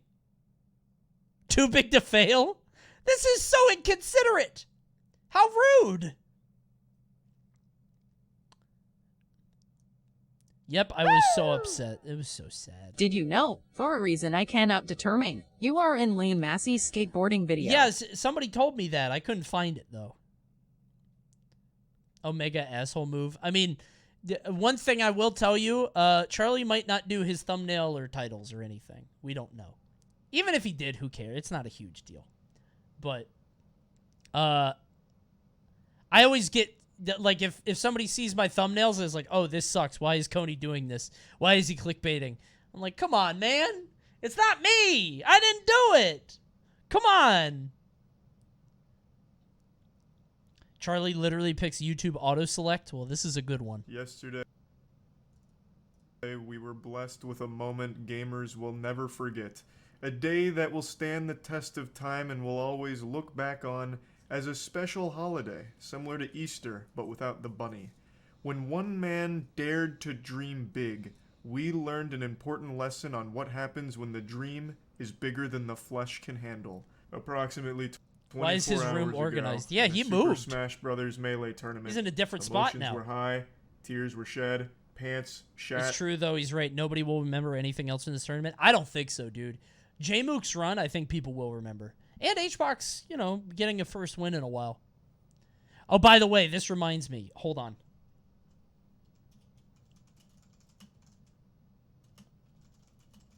The HBox planking made me remember there is a brawl match I want to do a video on. I've showed you guys the one that I want to do a video on. But there's also this match which maybe you guys don't know. This is Rich Brown against DK Will. We'll keep this short. I think you'll see how it goes. I want to do a video on this. Actually, I'm gonna get PG Stats to help me. Maybe I was talking with Bobby about it. We'll see.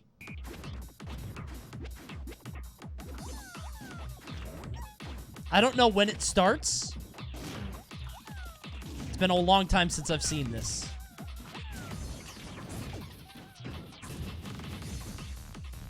So you're supposed to ban Yoshis against this character. There's some characters that get super powered up from slants. Donkey Kong is one of them. It's Donkey Kong and Sonic. All of them are DK. DK. Always ban Yoshis against DK. The slant makes it so his up B is invincible all the way through instead of just at the beginning. When does it start? When does the thing start? Does Will get a stock? I didn't mean to waste your time like this. Why? Something to do with the startup. Look. So he pops up B, and he's flashing the whole time. You see that? He's invincible the whole time, so you always ban this. Sonic charges spin dash here, and then he's fully invincible while spin dashing. This was the auto ban against Sonic. Sonic is way worse. Oh, hi, Cephalon. This was in your home state. I went to this Wobo. I saw this happen live. It was very fun. Yeah, it was very funny to watch, because Sonic wasn't a popular character in Brawl. It was very funny to watch people... by the way, Donkey Kong's strongest part on his punch is here. I think.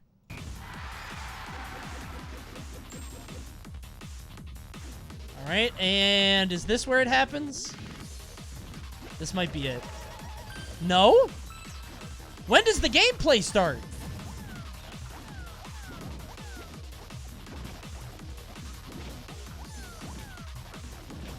Ah, we're gaming. The gameplay has begun.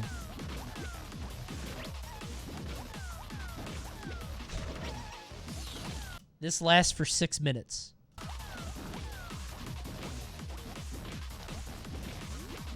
There's no ledge grab limit. There's no counterplay. You can't approach him, because if you try, he's fully invincible on the slant. What do? You don't go to Yoshi's. This is a free game win for DK Will. Oh my god, I forgot. I teamed with Rich Brown at this tournament. Him and I teamed here. We lost to Vinny and Illmatic in doubles. Oh my god.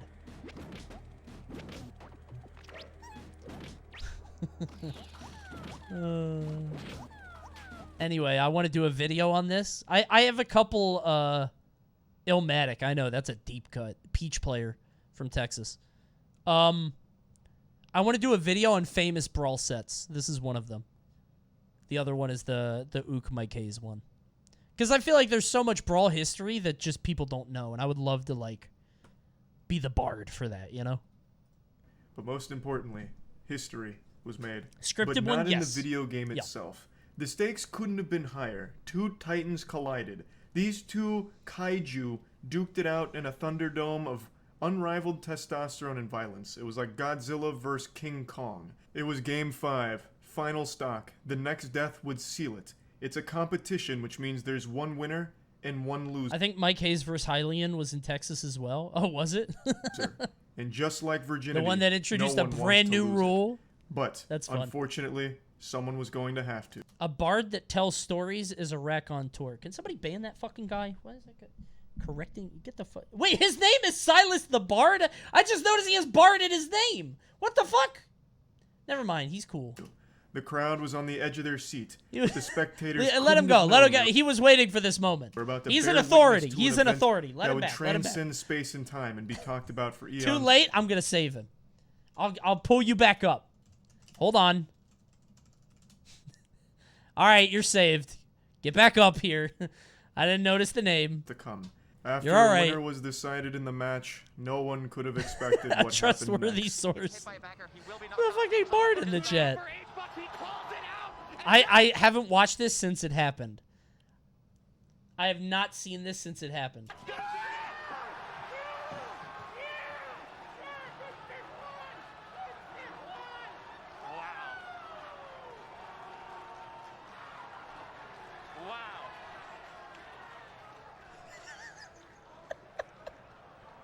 Well, he's stealing his moment there, Walt.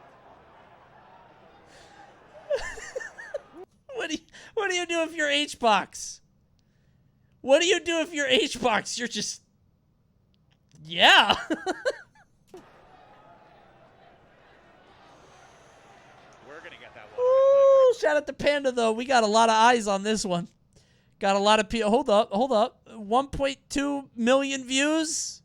Let's go, Panda. Let's go, Panda. Yeah.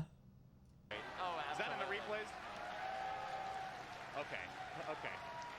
Metrics. Yeah, Geico's going to be really happy about this one. Geico's going to love this one. I actually thought this is going to sound... This is going to sound really fucking stupid. I thought this was like the end of a Disney Channel, like, made-for-TV movie. And IBDW was like, you're not supposed to win! I'm supposed to win! I'm the greatest player in the room! I'm the best! I don't know. Like, it was like a meltdown. Like, I thought the security was going to take him away. You know what I mean? I thought this was like a Disney Channel meltdown. I don't know. Because if you watched before, the atmosphere seemed kind of tense because of the ledge grab thing. Like, if this happened in a bubble, it'd be fine, but the atmosphere was kind of tense because of the ledge grab stuff. Apparently here, he almost fainted, which is why he's, like, holding on. He's like, oh, whoa. Which is, like, the worst thing you could do. Well, he's stealing his moment Which there, is Walt. tough. They were laughing during the set. Yeah. They were. I mean, like, I think it was, like, you know, it's a joke. It's fine. It's funny. But to the outsider, it was like, huh? Stop making me watch this. All right, I'm sorry. This onion. He should have just fainted. Bro, I will say, if he did that and then fainted, it would have been a fucking legendary clip. That would have been so fucking unreal. He did that and then died. His final wish. Just screaming at H-Box's face. It's got a lot of layers. This is only the beginning of the rabbit hole here. But what you just watched is basically Kratos challenging Ares. This was a moment that had never been thought possible prior to this. These two players here are very well known in the Melee scene. Hungrybox is the Jigglypuff that won there in the sunglasses, and IBDW, Cody, was the Fox player who had just lost. And after he lost, he went berserk. He went all up in H-Box's face and started yelling and jumping and screaming, getting real primal, damn near started just like banging a club on the ground like a caveman.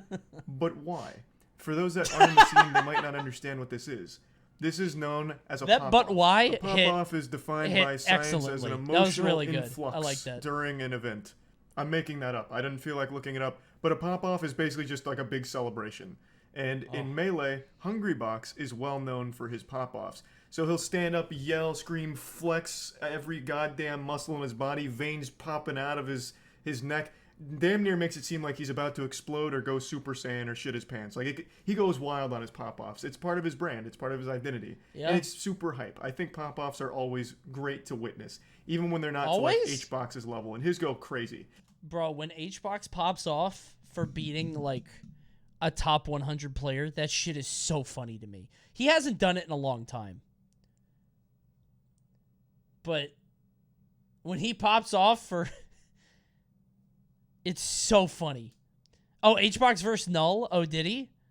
Oh, Battle BC? Oh, never mind then. He did it on Zuppy? What the fuck? Okay, maybe I'm making this up. I thought he hadn't done it in a while. Oh, that's funny. HBox once fainted from popping off so hard in a tournament. Oh, that's funny. This clip is so fucking funny. Oh no. Yeah, mother.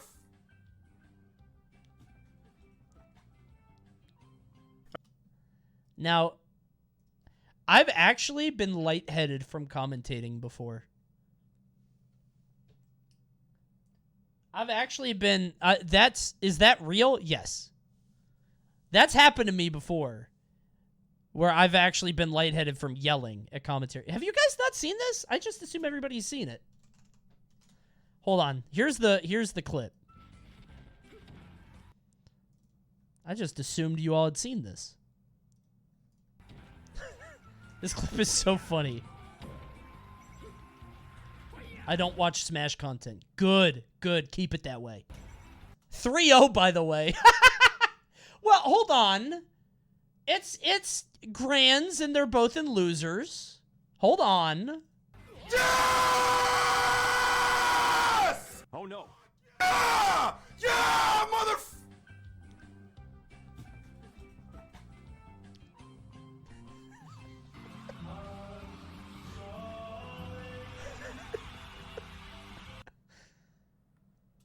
The yes was so long.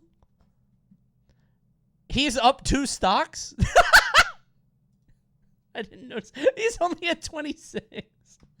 Whatever. It's fine. Oh, that's funny. That's good. Dude, if I was watching this live, I would have called an ambulance. I would have been like, oh, fuck.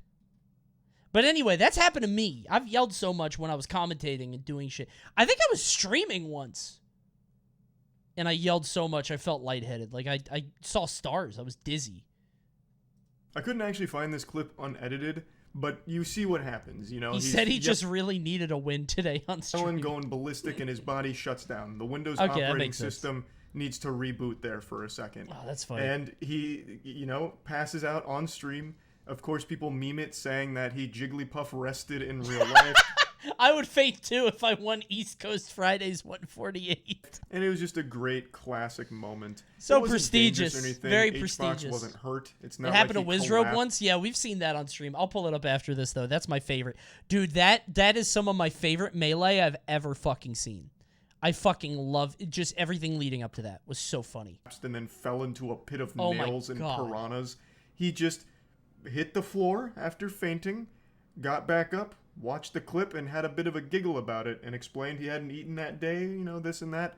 It's just one of those HBox pop-off moments that everyone now remembers. But he is well known for big celebrations, those pop-offs. That's his signature. There's only 2 the hell was certainties that in rumbling? life: death and Hungry Box popping off every time he wins a set in tournament. So when Cody lost, he had already hatched a plan to counter pop-off on HBox. It's being called the anti-pop-off tech at the moment. His plan was simple. He knew the HBox celebration was coming because he just lost and everyone knows it's coming. So he went ahead of it and put the kibosh on it. He imitated an HBox pop-off at him in order to stop him from having a legitimate, genuine HBox pop-off. It was quite the fucking galaxy brain scheme, honestly. It was like that bird in the animal kingdom that has like a dance battle with each other when they're in a fight. So they start like mirroring each other's moves at each other until one of them gives up. Dude, I wish HBox just would have popped off with him. Yeah, I wish they both were celebrating, you know? That's kind of what Cody... Is the rest of the video just metaphors? Yeah. A giggle about it. Like, they're both being totally normal about it. It's the people on Reddit and Twitter that are being like actual psychologists on it that are the most cringe of this whole situation. Yeah, I saw a lot of people... Okay. I did see a lot of people, Charlie just vamping for 7 minutes. Yeah. We're hitting 10 minutes, which is fine. He's funny, but... Dude, I saw a lot of people giving their input on... I think it's like... Oh my god, it is an emo. What the fuck? IBDW-ing. Oh, by the way, that reminds me. Hold on. Hold on. Oh, God. Is it...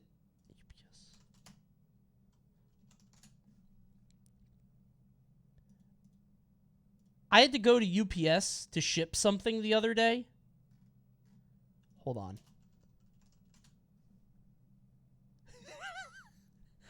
This was so fucking funny to me, and I don't know why. I had to go to UPS to print some stuff out, and the ING on everything was so funny. Printing. Mailboxing. Printing. I don't know why. I just remember trampolining. Business carding. Packing. Adding ing to anything is so funny to me, and I don't know why. It is so, like, I don't know why that's so funny to me. It's just so good. Trampolining is one of my favorite things. I don't know why. It's so funny. If you guys weren't there, I was playing Family Feud, and it said, name, like, something that you might find in a family's backyard, and I tried to put trampoline, and they didn't have trampoline as an option, so I had to lock in trampolining, because I had 1 second left, and I got an X, and chat made fun of me. It was two friends. Oh, it is on YouTube, and one I of them forgot. had an idea to surprise the other, as well as everyone else, with something a little goofy. And everyone's well, not everyone, excuse me. Some people are digesting this as some... He tweeted saying that he actually... yeah. So anyway, it was a joke, and the grabbing is, I think, what put it over the edge. The touching became a little... He was about to faint, apparently. That was tough. That was tough. Here we go! Coney thinks unsubbing is funny, No, so you should do it. No. I like subbing. Subscribing. It would be so funny if you subscribe with your Prime. I haven't even said this at all tonight. Guys, can we hit 2,600 tonight? We're so close to 2,600 subs. If you guys could just drop that Prime, it's free. Just check below the stream. Take a look. Huh? Anybody? All right. This is some of my favorite Melee, unironically, I've ever seen. About a minute. This shit is insane. The last stock of this, I will remember for the rest of my life. I'm in this shot. I'm on the left. I'm watching all this live. Yo, steal this. Hold on, where do I go? I'll go over here. Try not to block it. I'll go up here. It's game 5. Oh, ads? Oh, shit. I gotta wait for the ads, then. If it is ads, advertising. All right, if it's ads, we gotta wait. This is a legendary, minute. Thank you, Lucidius. Thank you, Depsy Advertising. Thank you, Panoma Chilla. Thank you, Lucidius, again. The podcast is lit. Thank you. Yeah, we gotta record more episodes. Thank you, Happy J Seal. Flawless. Silas the Bard. Oh, thank you, Silas. Thank you. Bokaj. Kool-Aid. Jerry. That's what I should do. I should take ads to thank people for subs. Thank you very much. Coney, I just got here. What's going on? Hey, you might get hit by an ad for a second. You might want to drop that Prime before you do. I do see. May I hold your Prime, sir? Just put it right there. Thank you, Nya Official. Thank you. I love this last stock so much. It's incredible. Is this a pop-off or a really good last stock? You'll see. It's something magical. Thank you, Yote. Ads done? Oh, boy! Good doif. Big thanks for the 5 gifties. Thank you. Thank you so much. All right, ads are done. All right, let's move. Oh my God, Zane has. I love oh this my God, so much. do it! Oh my God, he goes for the gusto. He's nuts. All right, Wizard is gonna bear in place at that part. How long has it been since Coney sniffed for subs? That's a good question. I bet there's like 1,000 people here that don't know about sub sniffing, and they never will. Stage for 3 minutes if he needs to. You can see the That's respect true. Wizard is giving him. Oh my God! Over. Oh my God! Is that it? Zane! If he didn't he get doesn't the jump do it. back. Oh my Zane! God! There's no way! Is Zane really really gonna make this comeback? Zane! Wizrobe still barely Zane! alive, gets back to the ledge. Oh my god, he's on the platform. No, he's not. He pops the nair out. Oh my god. Dangerous. And oh my again! god! Oh my god! And what Zane does best, uses the very smallest part Zane! of the survive. How is No! Zane messing up these enemies? Oh! Zane! Oh my god, the 150. platform helps him out No, so now much. it's here. There's no way it What are you finishes. doing? Weak dare. What are you guys doing? No, don't get it. No, it's over. What? He could have. Oh my god, he's crazy. Ah! Is that it? Is it? No, No, the attack again. and that's and it. It's over. Is that really how the game? Oh my god. Oh my god. Absolutely no way, Wizrobe. He's on top of the world, and Zane cannot believe it. Oh my god, dude. Wizrobe passed out here. Wizrobe literally faints. No one. Wizrobe has died. Why did he keep passed going? out. He passed out. There's me, sucking my thumb like a baby. Wait, is that actually syncope? No, I think he's... It's too tense. It's too tense. No way. He's No, actually... Wait, is he... No, okay. He's Oh, back, yeah, he's no, back, no, he's he's back. fine, he's fine, he's fine. He's all good, guys. Dude, I can't believe an upbeat Holy decided that shit, game. dude. He made us wait, but we got a classic. I can't believe Zane that... kept going down. Why did Zane keep going down there? He was nuts with those upbeat... Dude, this fucking... If you watch Wizrobe, he's like screaming too. Dude, the fact that he almost lost this is insane. He's up 3 stocks to 1. Zane. But watch this and watch Wizrobe. Right Like, you can see why he fainted. Dude is screaming. and he has not the greatest DI in that up air. Is Wizzy going to maintain the edge, the get-up attack? Look how He tense, dude.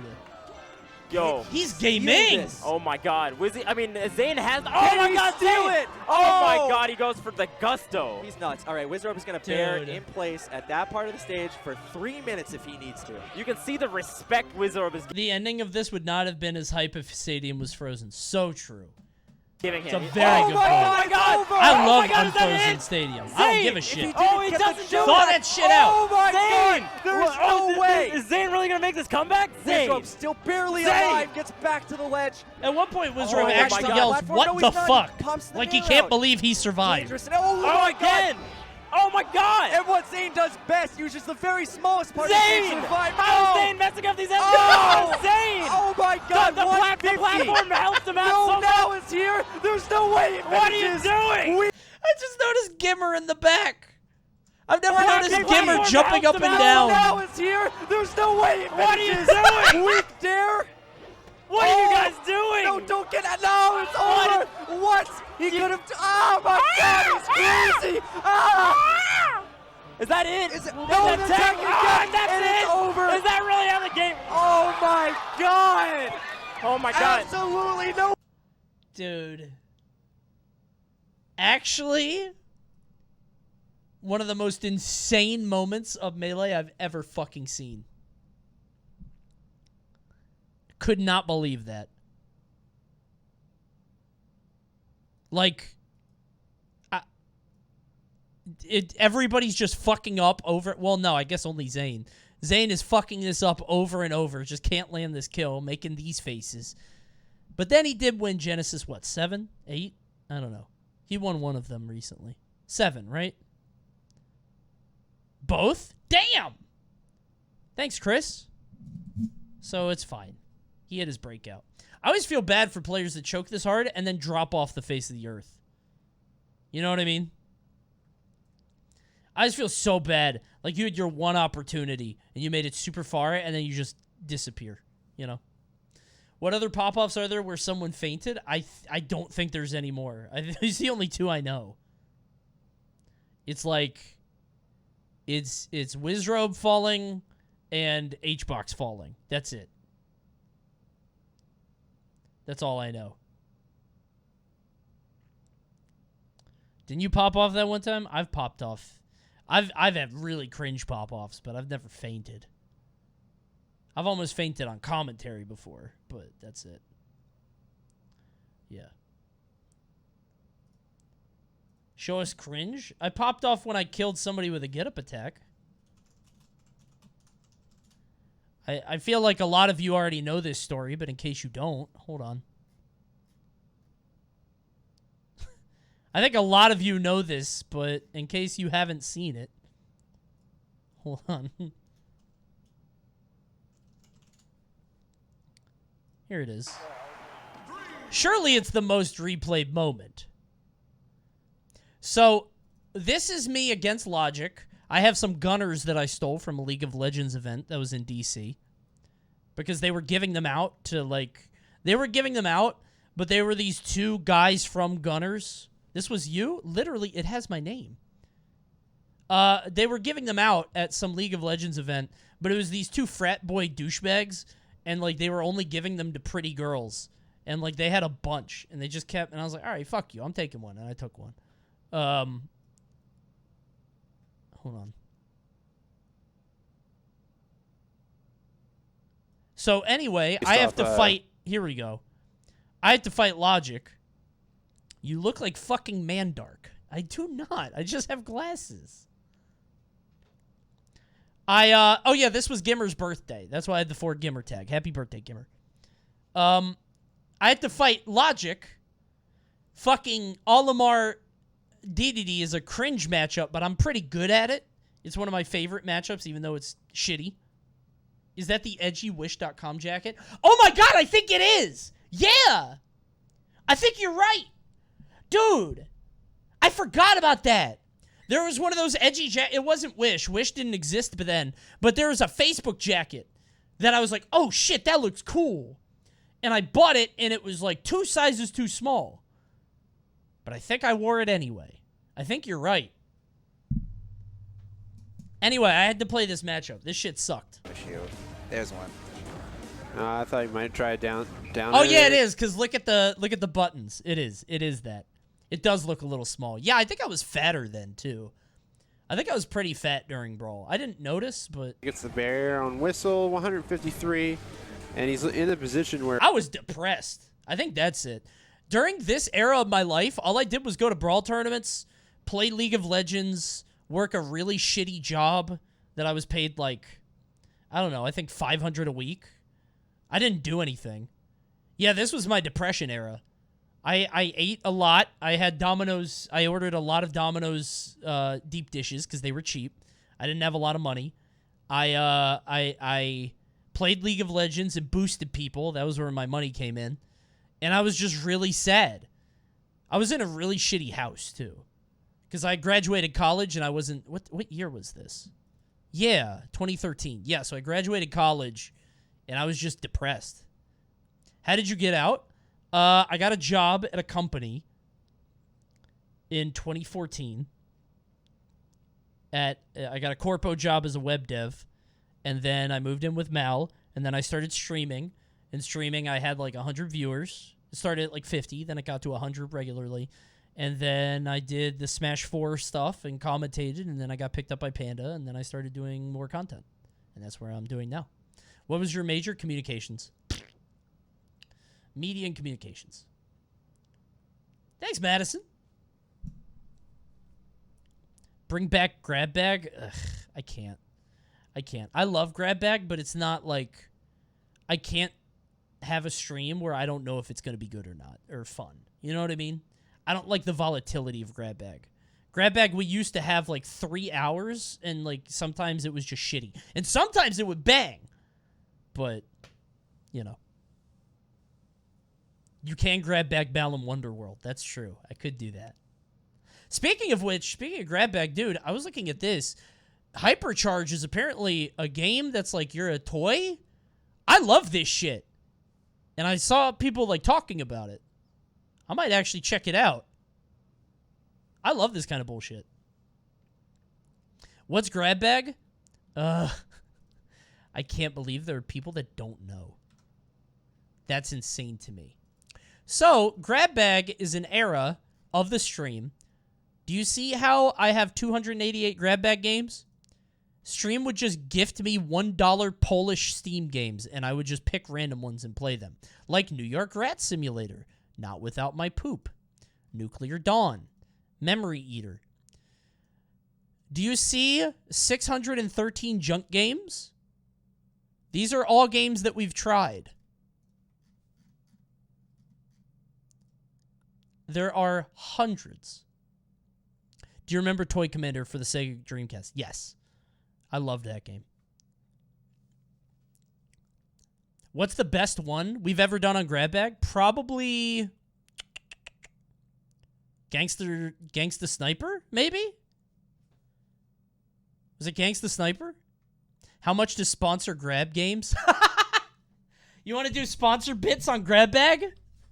That sounds fun. Yeah, there is a lot of Turkish horror games. I actually do miss that. There were a lot of like Eastern European $1 horror games. Those are hilarious, but sometimes they're shitty, and like I don't like doing the streams and not knowing if they're going to be good or not, you know?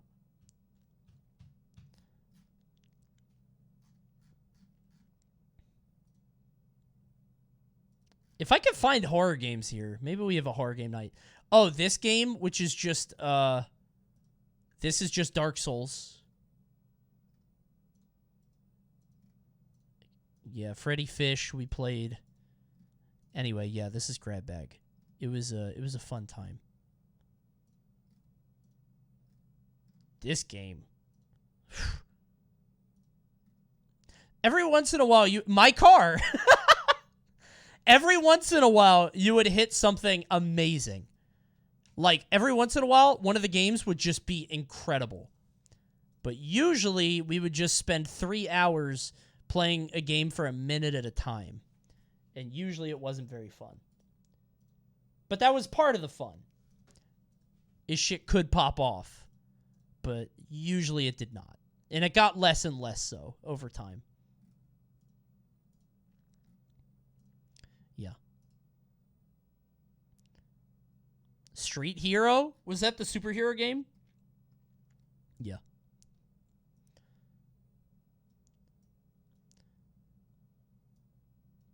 Okay, anyway, this was the pop-off we were talking about.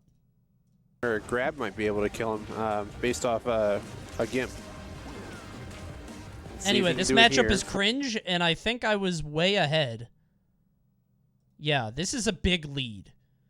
It doesn't seem like it, but in this matchup, this is a big lead, because his character's way lighter than mine. So I can kill him easily. For Grab, and then this happens. happens. Gonna shield. There's one. I thought he might try down over there. Gets the barrier on Whistle, 153. And he's in a position where Grab might be able to kill him based off a GIMP. Let's see if he can do it here. Forward air and then the forward throw. He's had the platform there. Oh dear, that almost cost Coney dearly. Had to chase his ass. Gets just sour running side by away. Logic off stage. Tried to read the jump, misreads. Logic gets back to the ledge. He's not. He's on stage yet. planking. Let's see, he's got a blue and a Get purple back to on cover stage. With. And he'll get on stage. Oh wait, get he was more waiting Pikmin. for the. Nope. Yeah, he's waiting for the Oh, and that platform. purple could have killed Coney there. He's got to be very careful. He does. He does have to be very careful. Oh, and he rolled for an up tilt. Up tilt, back air, up tilt, back air. How do you kill with this character? And I don't know if Logic tried to up smash there. I'm not sure what happened. What do you do? Oh, whoa, the get up attack. The get up attack is going to end up gimping him. You died to a get up attack. You died to a get up. He died to a. Everybody turned around in the venue and laughed at him. Might be the only get up attack kill in Smash history. Get up attack. I wish you all could have seen that. That is unbelievable. That wonderful. There's that shitty jacket. Oh, I wasn't fat yet. Iconic. Just the weight. The Ooh. way he waited. Oh, I hit the Teddy Long. I did that to people. You guys ever see the Teddy Long dance? Oh my god, I gotta bring this back. Bro. The fucking Teddy Long dance? That's my shit, dude. We used to hit that on everybody. MDVA used to go crazy on this. Every time you would get a win. Yeah, bro. And the Teddy Long, player. Just for that one, you about to go out one-on-one with the Viper, Randy Orton. I love that shit, dude. Though. Get up. Bro, I don't think... bro, look at how perfect this weight is. Happened. Look at how perfect this fucking weight is.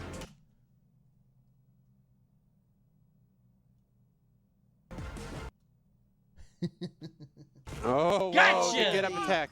The get up attack is going to end up gimping Well. Waited the perfect amount of frames. Am I crazy, or did I just literally just watch Coney vid where he showed this clip? Yes, that is on YouTube, but people were talking about Popoffs, so there you go. Do you think that if people try, Brawl could be revived? No. Absolutely not. No way. No. That's foolish.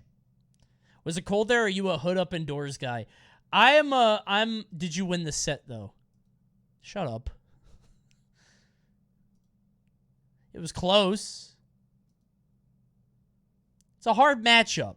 Inhale. This shit's like 7-3. Dumb. And that's it. It's over.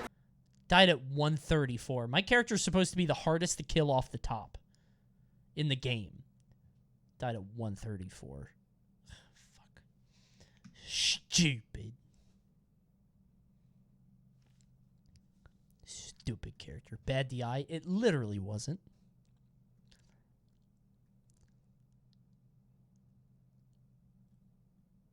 I wish mics would cut off like they did back in the day. 5 and 64. And the best in the state for PM and probably the world. Do not go spacies. Do not go fast.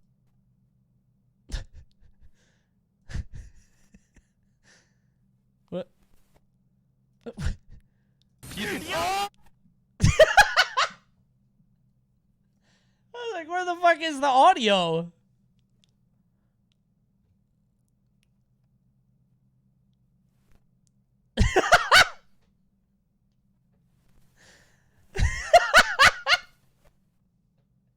This used to happen all the fucking time. This happened all the... Why is that happening? The old mics were so bad, if they hit too high a volume, they would just break. This stage sucks? Oh, yeah, I forgot about this. Yeah, it's like a winky face. It's like a winky smiley face. I fucking hated this stage.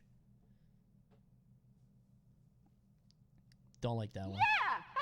Yeah! Hey, peep this one. Now, for real, peep this one, Link. All right, I will. I will peep that. It's like there's gonna be one battlefield. Like he's gonna go for that. No. Battlefield and it's gonna be so sad. He get up attacks? Oh, got him deep off stage? It better not be a ledge get up attack, because those are way more common. No! Ah, I think I've seen that. Yeah, that's a fun one. That's a good one. That's a good one. That's a fun one. All right, lads, I think it's about time. Here we go! What? Oh, wait, I forgot. I think it's about time to call the evening. Hope you guys enjoyed gameplay night, and we'll do it tomorrow. Thanks, Lemon Cake. Tomorrow we'll play Looker and maybe Lego. Oh, Lego Smash. We're going to play Lego Smash tomorrow. Show up tomorrow. Show up tomorrow, okay? We'll do that. There you go. Go watch. Oh, dude, this guy used to raid me all the time when he was getting off.